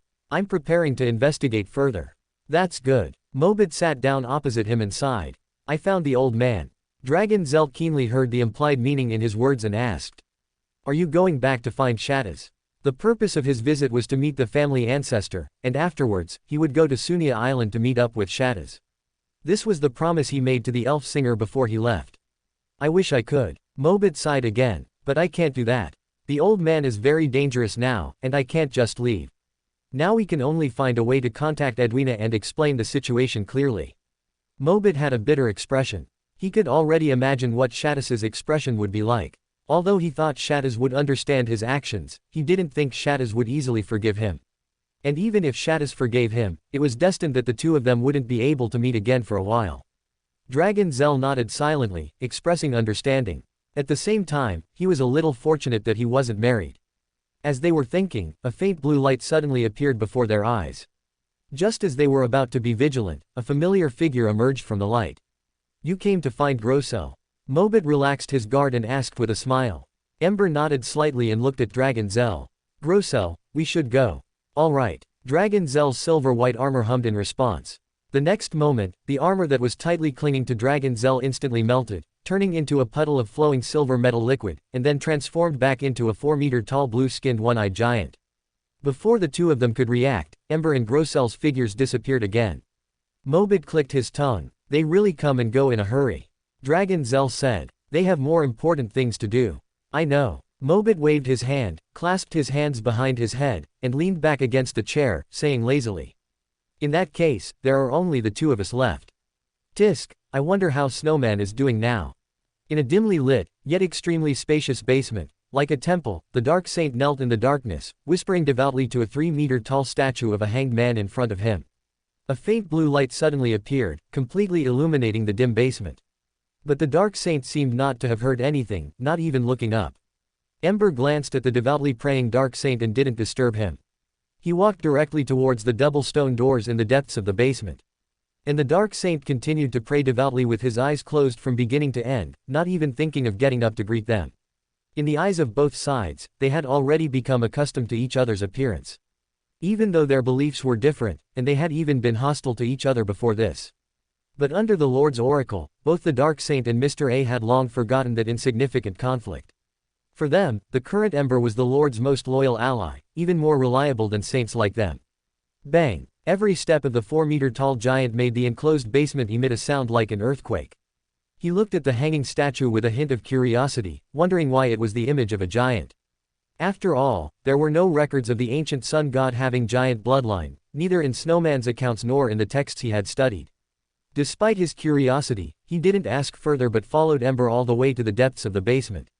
The double doors, which were only opened a tiny crack, were clearly not wide enough for Grossell to pass through, but he thought for a moment and decided not to open the door wider. Instead, his entire body melted into a puddle of flowing silver liquid, quickly passed through the crack, and then transformed back into a 4-meter-tall one-eyed giant on the other side of the door. Touch that painting, don't resist. Hearing Ember's voice, Grossell didn't hesitate. He walked forward and touched the painting. Amidst the flashing white light, the tall giant was pulled by an inexplicable force and disappeared into the painting. When he reappeared, he was in a village on the mountainside. Just as he was bewildered, a figure suddenly appeared in front of him. It was an elderly priest in a black clerical robe. He was nearly 2 meters 3 tall, his back slightly hunched, his hair was completely white, there were wrinkles at the corners of his eyes, scars around his mouth, and his deep brown eyes were calmly watching the giant before him. The giant silently raised his guard. His intuition told him that the man in front of him didn't seem like a good person. As he was thinking, Ember's voice came from his ear. "Stiver, lead the way." The elderly priest looked at Ember beside the giant and nodded silently. "Please follow me." 298 Afternoon Town Camp. Chapter 298, Afternoon Town Camp. Near the giant king's court in the forsaken land of the gods. Two figures, one large and one small, walked across the boundless dark wilderness. The radiance of the sun beetle dispelled the surrounding shadows and illuminated their path forward. Ember asked, "Do you have any impression of this place?" Grossell, wearing the sun beetle helmet, looked around for a moment and shook his head. "I rarely leave the giant king's court, even when I occasionally go out, it's only to nearby towns." Ember reminded him, "This place should be near the giant king's court." Grossell let out a wry smile. "The changes here are too great, I can't recognize it. I never thought it would become like this." In his memory, although only the giant king's court was perpetually frozen in twilight, the outside world had a distinction between day and night. But even in the silent night, it wouldn't be completely without light, the radiance of the scarlet moon would illuminate the earth. But now, there is nothing here. There is no giant king's court frozen in twilight, no scarlet moon, only boundless darkness, and twisted monsters lurking in the darkness, attempting to attack them. Crack! A lightning bolt suddenly streaked across the high sky. The interval since the last one was quite long, and there was almost no thunder, only an occasional rumble. According to the common knowledge Little Sun spoke of, this was the night in the forsaken land of the gods, the most dangerous period. In the lightless darkness, there were eyes watching them, and creatures with indescribable forms, but whenever lightning flashed, whenever the radiance of the sun beetle helmet illuminated those areas, there was nothing. Grossell suddenly stopped and asked, puzzled, "Are we going in the wrong direction?" They had been walking for a long time, but according to Stiver, they should be very close to the giant king's court. Ember was silent for 2 seconds, then said, "Not sure, let's keep walking and see." "Okay." Grossell smiled honestly and raised his hand to scratch the back of his head. After walking like this for a while, a dim light appeared in their sight. And in the lightless forsaken land of the gods, light meant traces of other humans. As expected, the other party should have also discovered them. After all, compared to the not-so-bright firelight, the radiance of the sun beetle helmet was like broad daylight. Soon, Ember saw a camp built from abandoned buildings. Behind the rampart formed by massive stones and stone pillars, a bonfire burned quietly, illuminating most of the area inside, making it distinctly different from the outside. Humans wearing black tight-fitting clothes, in 2s and 3s, patrolled or stood guard under the illumination of this light, preventing accidents. Among them, a Dawn Paladin nearly 2.3 meters tall was standing on the rampart, looking into the distance, guarding against the monsters hidden in the darkness. And when he saw that bright light like broad daylight in the depths of the darkness, this Dawn Paladin's pupils suddenly dilated, and his heart rate rapidly increased. Except for newborn babies and children who haven't received education yet, everyone in the City of Silver knows that on this land abandoned by God, no one but humans uses fire to create light in the darkness. Even monsters skilled in manipulating flames lurk in lightless environments before launching an attack. As for other humans, all the city-states the City of Silver has discovered so far have long been destroyed, becoming ruins, with no survivors. The only foreigners they have seen is that strange child, Jack. And at this moment, light appeared in the depths of the darkness, constantly moving light. That was different from the dim light emitted by their beast skin lanterns. It was holy light that truly made people feel warm, completely illuminating the surrounding hundreds of meters, like the sun recorded in legends. What did this mean? The Dawn Paladin standing on the rampart couldn't think of it for a moment, only feeling his body slightly trembling. That bright light slowly approached from far to near, constantly moving towards their direction. Faintly, he saw a tall figure that didn't resemble a human. He was at least 4 meters tall. The source of the light was on top of that giant's head. The dazzling light even made the Dawn Paladin unable to open his eyes properly and couldn't see the giant's appearance clearly. He could only force himself to lower his head and look at the less dazzling area of light below with his tearing eyes. Beside that giant, there was also a human of average height. There are other humans. No, not necessarily human.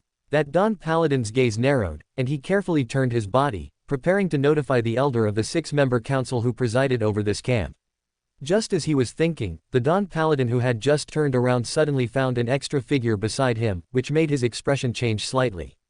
But soon he saw the appearance of the newcomer. Standing before him was the chief of the City of Silver's 6-member council, the powerful demon hunter, Colin Iliad, who was over 100 years old. The Dawn Paladin slightly lowered his head. Elder Colin, I was just about to inform you.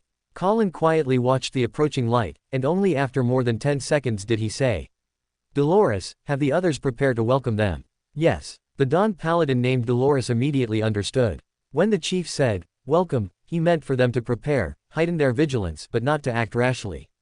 The footsteps of the Dawn Paladin gradually fading away came from behind Colin Iliad, but his gaze remained fixed on the light that was like broad daylight.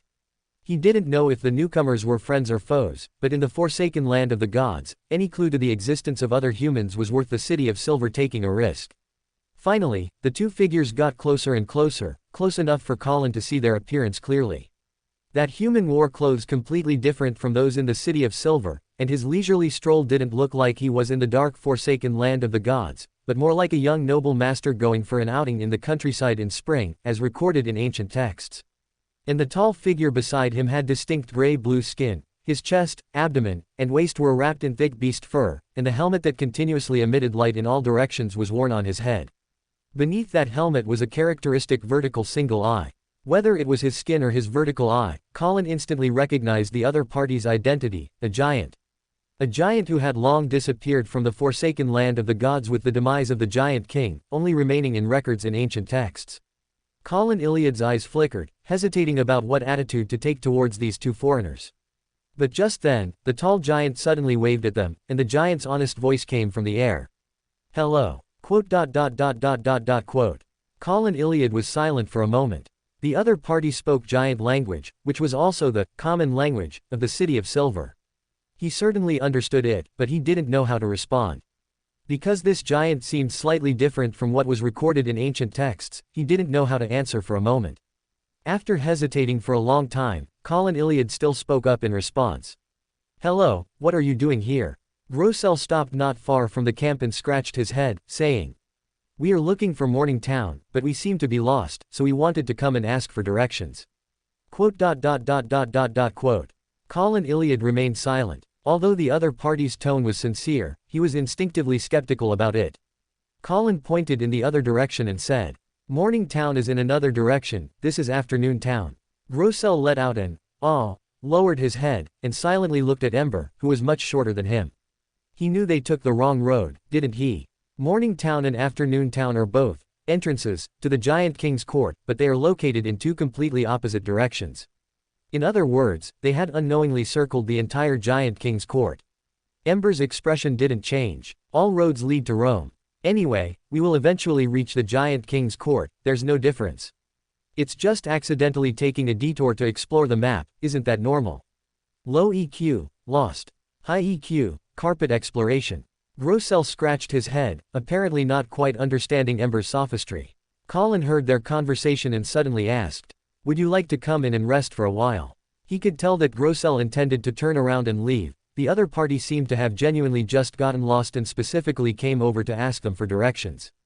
Although Colin was still vigilant inside, he didn't want to let this opportunity slip away. For over 2,000 years, this was the first time the City of Silver had encountered living humans and giants in the wilderness. Whether they were from other city-states or from the outside world, this was the hope of the City of Silver. Regardless, Colin didn't want to miss this hope, even if it meant risking everyone in the camp. Grossell lowered his head and sought Ember's advice with his eyes. Colin's eyes flickered slightly. The relationship between these two was somewhat unexpected. In the era ruled by the Giant King, the giant race was the undisputed ruler, and humans were merely their slaves and servants. So when he first saw these two, he also guessed that their relationship would be similar. But looking at it now, it seems to be the opposite. Between the two of them, the one in the dominant position was actually the shorter human. Ember glanced at the others behind the rampart who were cautiously observing them, and asked with a smile. "Won't we be too much of a bother?" "No." Colin Iliad, whose face bore old scars, also forced a smile. Ember didn't hesitate and led Grossell into the camp under the watchful or curious gazes of the others. While motioning for Grossell to place the sun beetle helmet on a nearby stone pillar, Ember asked, "What should I call you?" Colin first introduced himself. "Colin Iliad." After a pause, he added, "We are from the City of Silver." "City of Silver." Iliad. Ember heard the familiar terms and nodded thoughtfully. Colin immediately pressed on. "Have you heard of the City of Silver?" "I know about the Silver Country." Ember answered concisely and then asked, "Do you know Wort?" "Wort Iliad." Quote. Quote. Colin Iliad gave Ember a deep look and slowly said, "He is my ancestor and the first chief of the City of Silver." But that was over 3,000 years ago.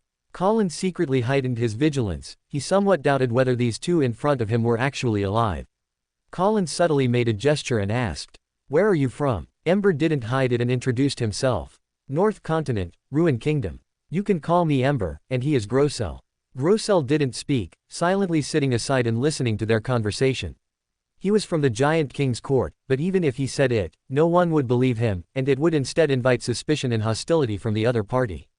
North Continent. Colin silently chewed on the word, seemingly having seen it in some ancient text before. Before the Lord who created everything, the omnipotent and omniscient God, was born, the world was ruled by the ancient gods and their respective extraordinary races. At that time, the East Continent was the undisputed protagonist.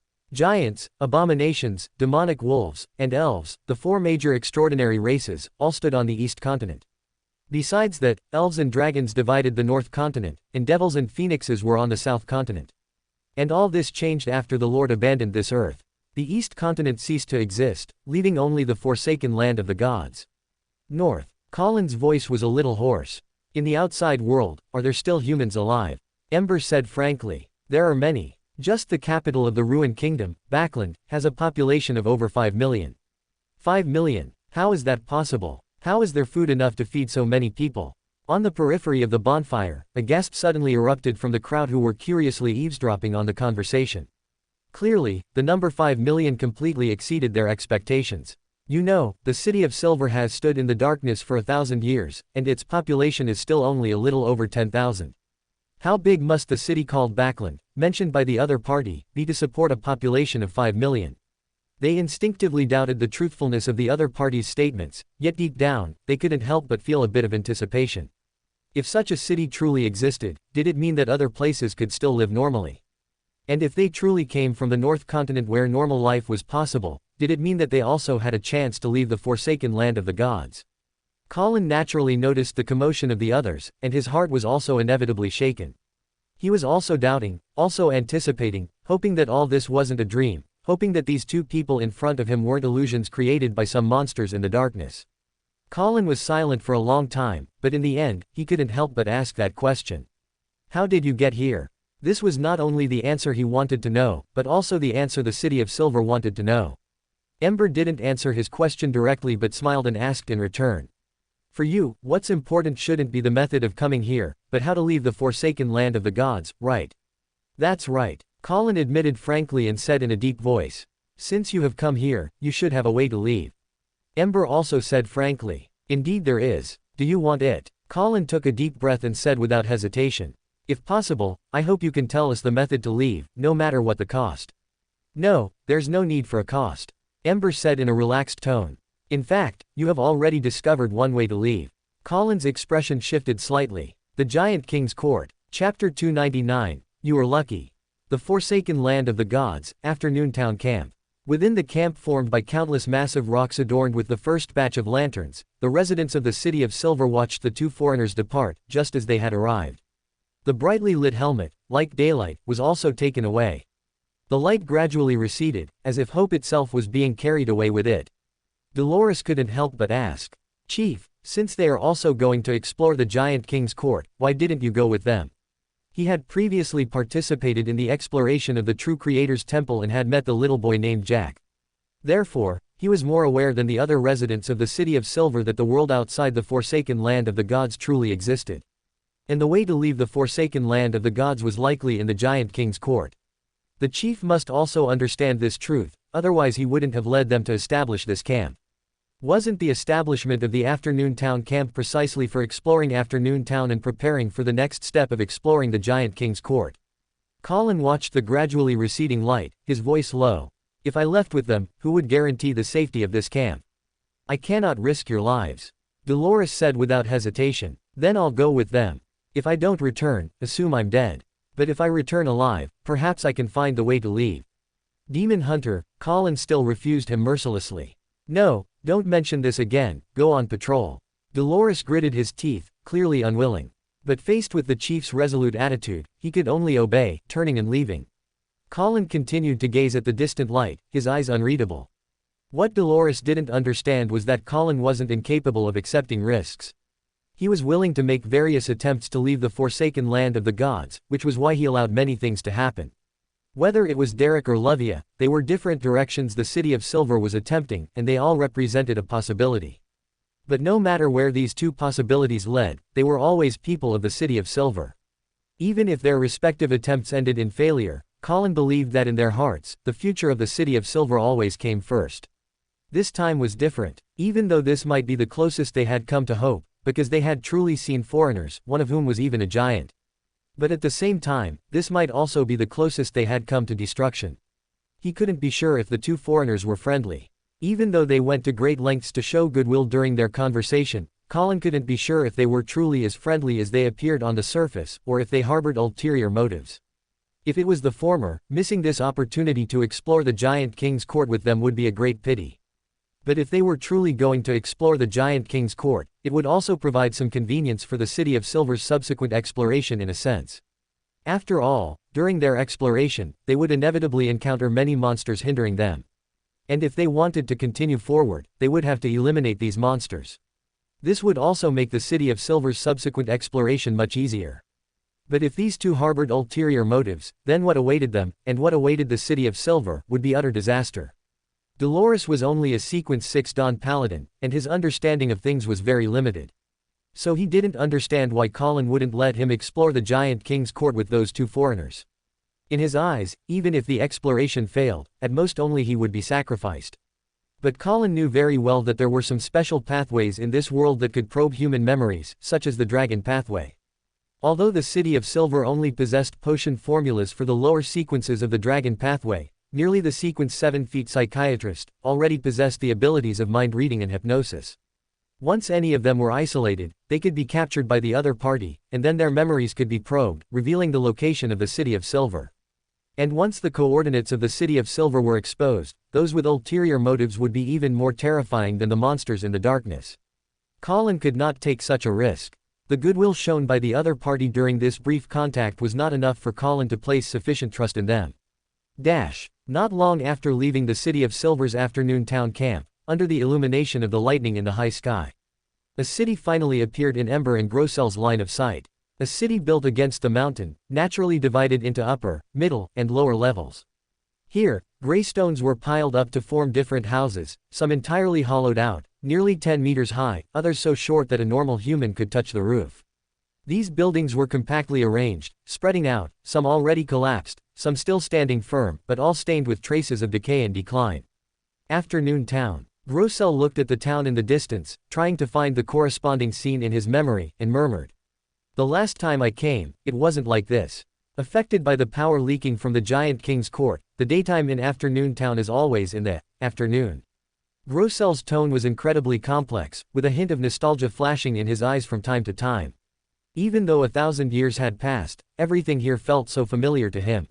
Even though he had long heard about the final fate of the Giant King's court and the Forsaken Land of the Gods from others, when he saw the familiar town of the past turn into its current state with his own eyes, he still couldn't hide his disappointment. And as he followed Ember into Afternoon Town, along the stairs paved with gray stones, moving towards the peak between the tall and dark buildings, Grossel's mood became even more depressed. Because he finally saw giants, a large number of giants. They all had similar heights to Grossel and unique single eyes. However, unlike Grossel's gray-blue skin, these giants were covered in dense black short hair all over their bodies.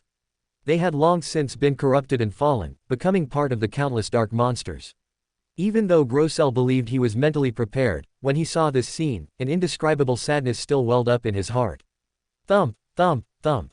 From those dark buildings, one similar monster after another rushed out.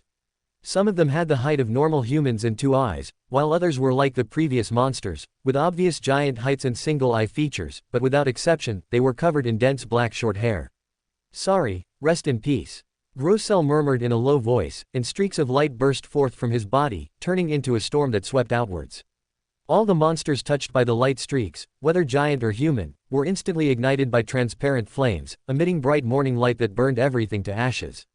Just like humans, the giant race also believed in being buried in the earth for peace. This tradition originated from giant King Ormir. His parents were buried in the decayed forest, and Grossel was once the keeper of the decayed forest. But now there were no conditions to bury these giants one by one, and even burying them might turn them into new monsters. So Grossel would not force it. Purifying the bodies of these giants was the only thing he could do. Ember stood by and watched all this silently, not attempting to intervene. For Grossel, this was not only clearing the obstacles for their advance but also giving his compatriots peace. Yes, for Grossel, these monsters were also his compatriots. Even if they had become monsters, even if they had died thousands of years ago. Although Grossel had always appeared carefree and seemed not to care much about anything, his heart was actually as lonely as Shadis's. For these two, ancients, who had lived from the second epoch to the present, they severely lacked a sense of belonging in the current world.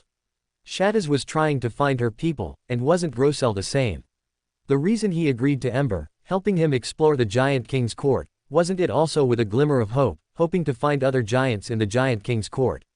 Along the way, they encountered more than a dozen waves of monsters, mainly rotten giants, with at least 100 in each wave. And the more this happened, the deeper Grossel's sadness became. Because thousands of corrupted monsters corresponded to thousands of giants who once lived here. Upon reaching the middle of the mountain, perhaps because there were not many natives left here, the frequency of monster attacks began to decrease. And they finally arrived at the area enveloped by the dusk. The huge towering building stood quietly in the solidified dusk. There was no sound around, as if this was just an oil painting, a grand and massive oil painting with a strong epic feel. In the solidified dusk, a new hope once again emerged in Grossel's heart. The monsters of the forsaken land of the gods originated from that deep darkness. And after thousands of years, the Giant King's court still remained solidified in the dusk. Did this mean, perhaps there are still living giants in the Giant King's court? Just as this thought emerged in his mind, Grossel was once again splashed with a basin of cold water by reality. Because in that solidified dusk, the rotten monsters that rushed out of the still intact buildings were still those rotten monsters. They had no rationality, only instinctively rushed towards them upon seeing living people. Ember saw that Grossel, who had just dealt with another wave of rotten giants, became increasingly silent, and asked with concern. "Are you all right?" Grossel was silent for a moment, then revealed his familiar honest smile. "I'm fine, I expected it would be like this." Ember thought for a moment and said, "This place reminds me of a Norlondo. You can understand it as the Giant King's court in another world. In the eyes of mortals, a Norlondo is the king's city, the divine capital, where the gods reside. The gods who ruled the world were tall, but much shorter than giants, probably around 2.5 meters. The gods once defeated the ancient dragons, who were the rulers of the world, in the ancient dragon hunting war, and became the new rulers." Speaking of this, Ember suddenly paused. "What happened later?" Grossel subconsciously asked. Ember chuckled softly, shook his head, and said, "Later, the gods declined. The God King who led the gods to glory sacrificed himself to the fire.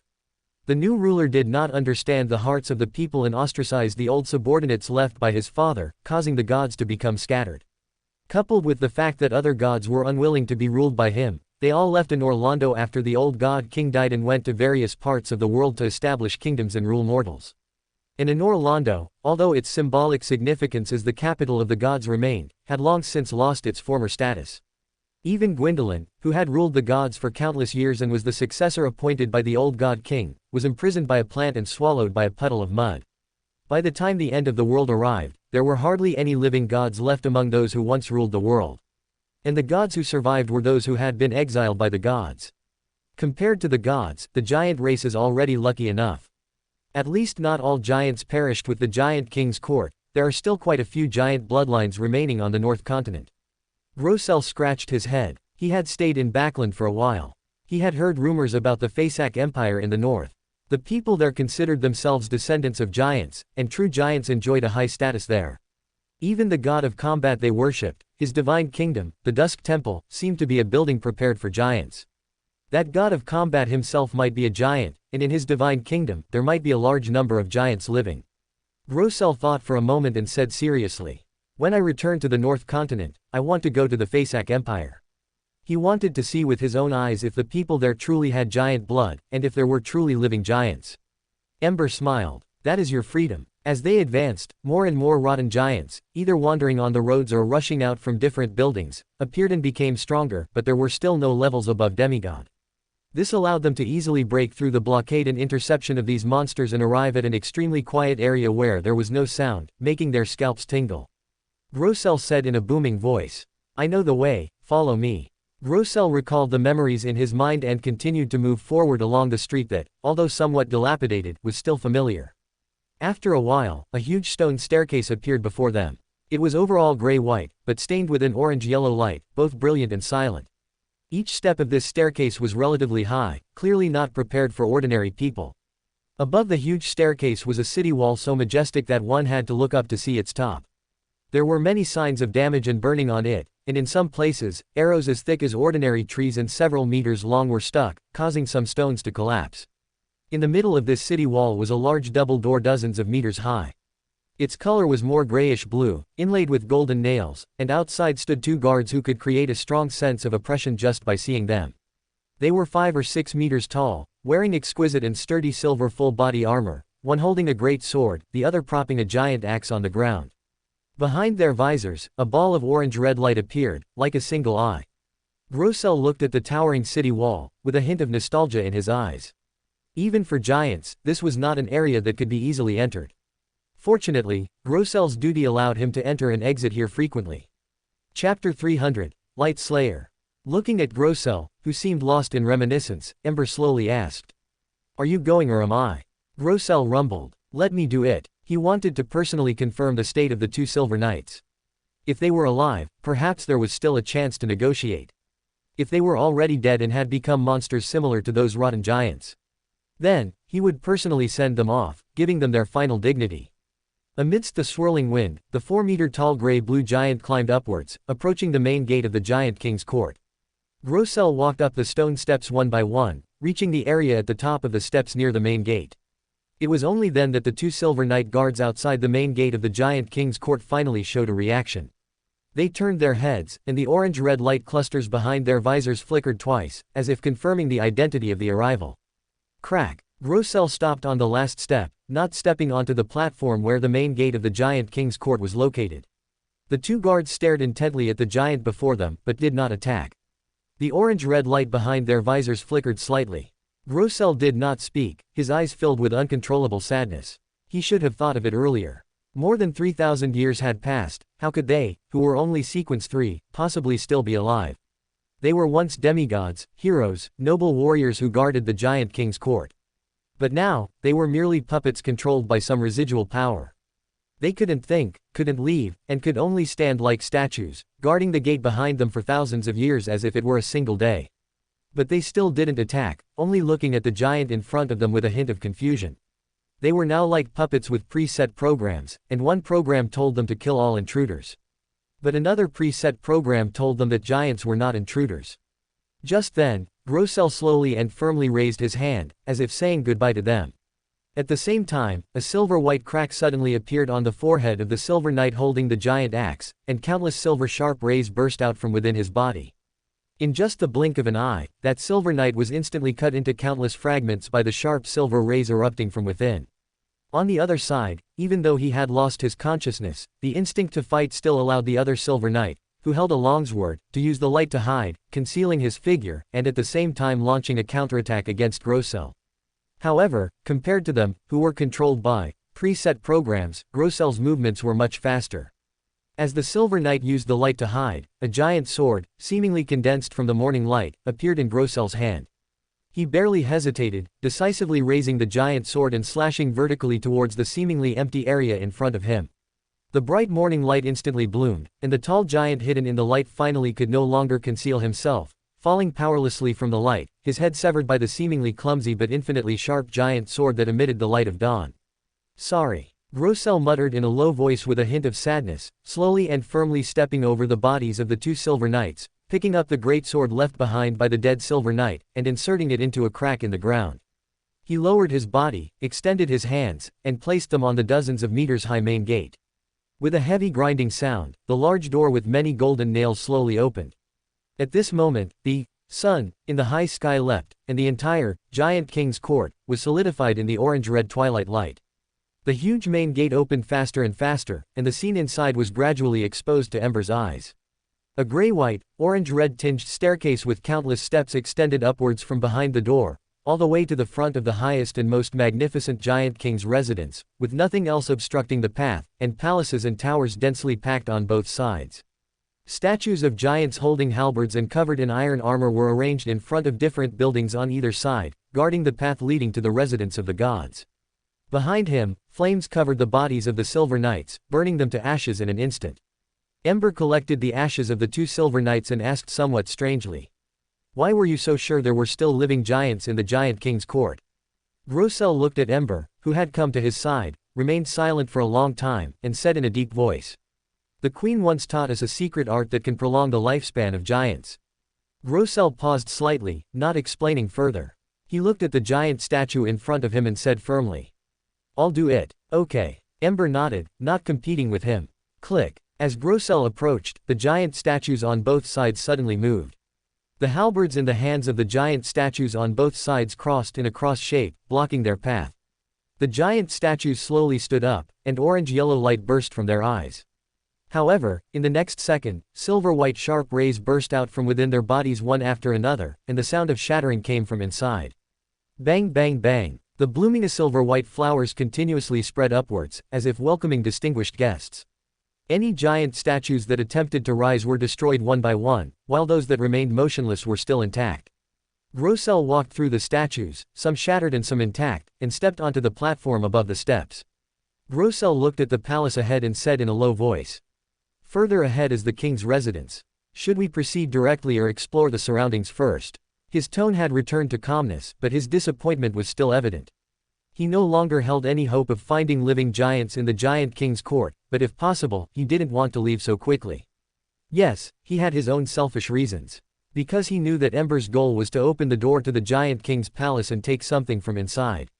But in Grossel's opinion, opening that door itself might hide unimaginable danger. And before that, Grossel wanted to take a good look around here again, because this might be his last time exploring here, his last time coming home. Ember saw Grossel's hesitation and took the initiative to say, "We have enough time, you can explore according to your own ideas." "Thank you." Grossel rumbled. He slightly distinguished the direction and stepped into the hall in front of the giant king's residence. On the left side of the hall was a railing made of a row of stone pillars. Beyond the railing was a diffused orange-red cloud mist. The twilight light sprinkled from the sky, reflecting the gently surging, endless deep blue in the distance, making a splashing sound. Grossel stood in front of the railing, gazing at the deep blue ocean, his eyes somewhat unfocused. "You used to stand here and stare in a daze often. After so many years, you haven't improved at all." Amidst heavy footsteps, a voice with a hint of nostalgia came from behind Grossel. A massive figure quickly outlined itself on the side of the giant king's palace. He was wearing full silver armor, with distinct patterns on his armguards.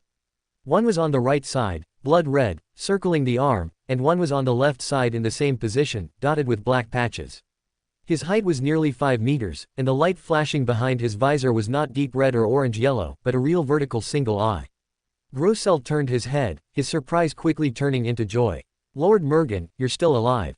I knew it, I knew there were still living giants in the king's court."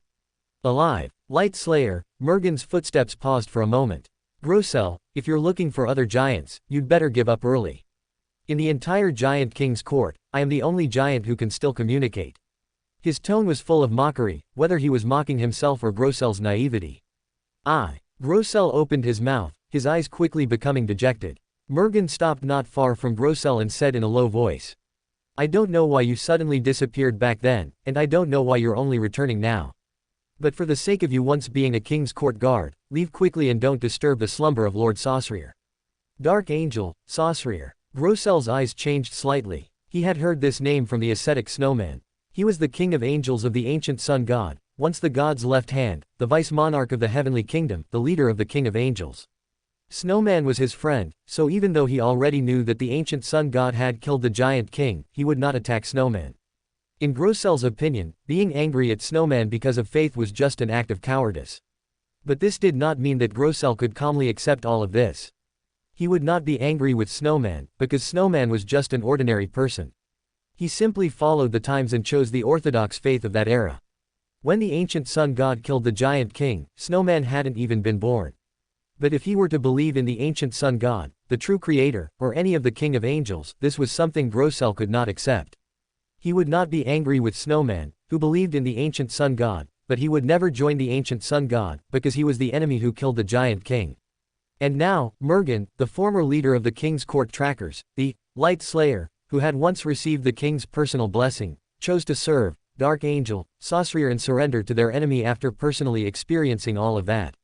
How ironic was this? Grossel questioned in a deep voice. Lord Mergen, have you betrayed the king? Betrayal. Light Slayer, Mergen's eyes narrowed.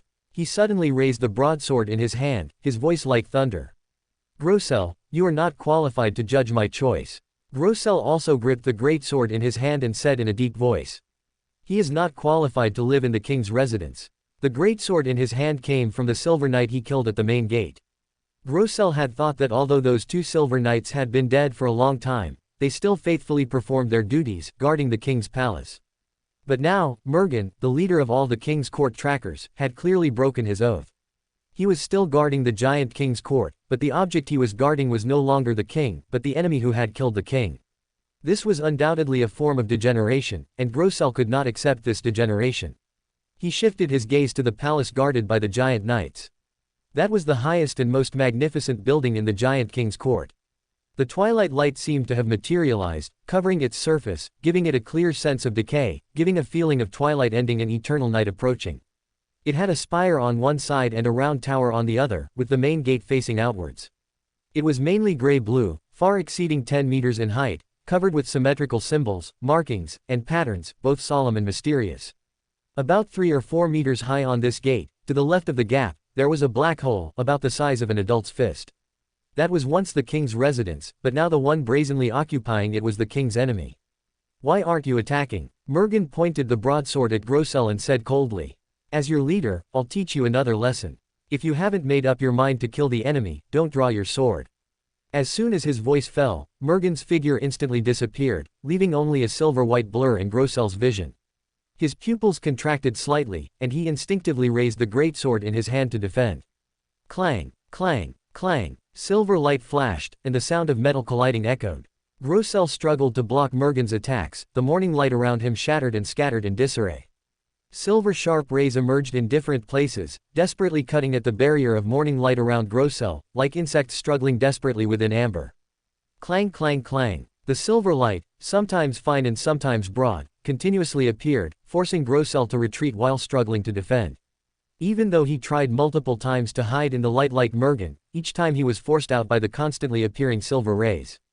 Unlike Grossel, who had just become a sequence 3 feet silver knight, Mergen, who had been immersed in the silver knight level for many years, was clearly much stronger than Grossel. Clang clang clang. Amidst the continuous impacts, Grossel's parrying became increasingly difficult, and his position was constantly forced back. Finally, as the last silver ray finally broke through Grossel's defense, the continuous silver rays suddenly disappeared. Mergen fell from the light with a clatter, kneeling on one knee. His aura was rapidly decaying, and his flesh was rapidly aging and rotting, evaporating.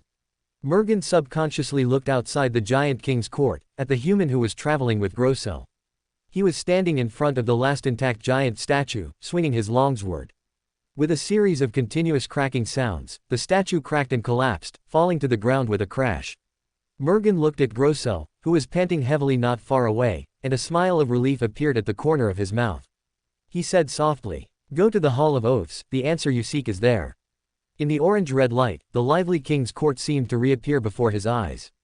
In the solidified twilight, giants came and went, playing seven-stringed zithers, blowing bone flutes, engaging in gladiatorial combat, enjoying the ever-present delicacies.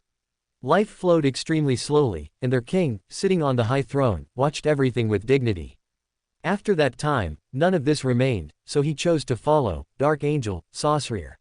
A smile appeared on Mergen's face, his mouth opened, and he softly called out, "King." This, king's court tracker, lowered his head, his flesh and blood, evaporating, completely, leaving behind only a large white skeleton and scattered silver-white light that reformed. For more thrilling fanfiction stories like this, check out my channel Fanfic Audiobook. Dive into epic adventures, mysterious realms, and legendary journeys brought to life through immersive storytelling. Don't forget to like, share, and subscribe for more amazing audiobooks.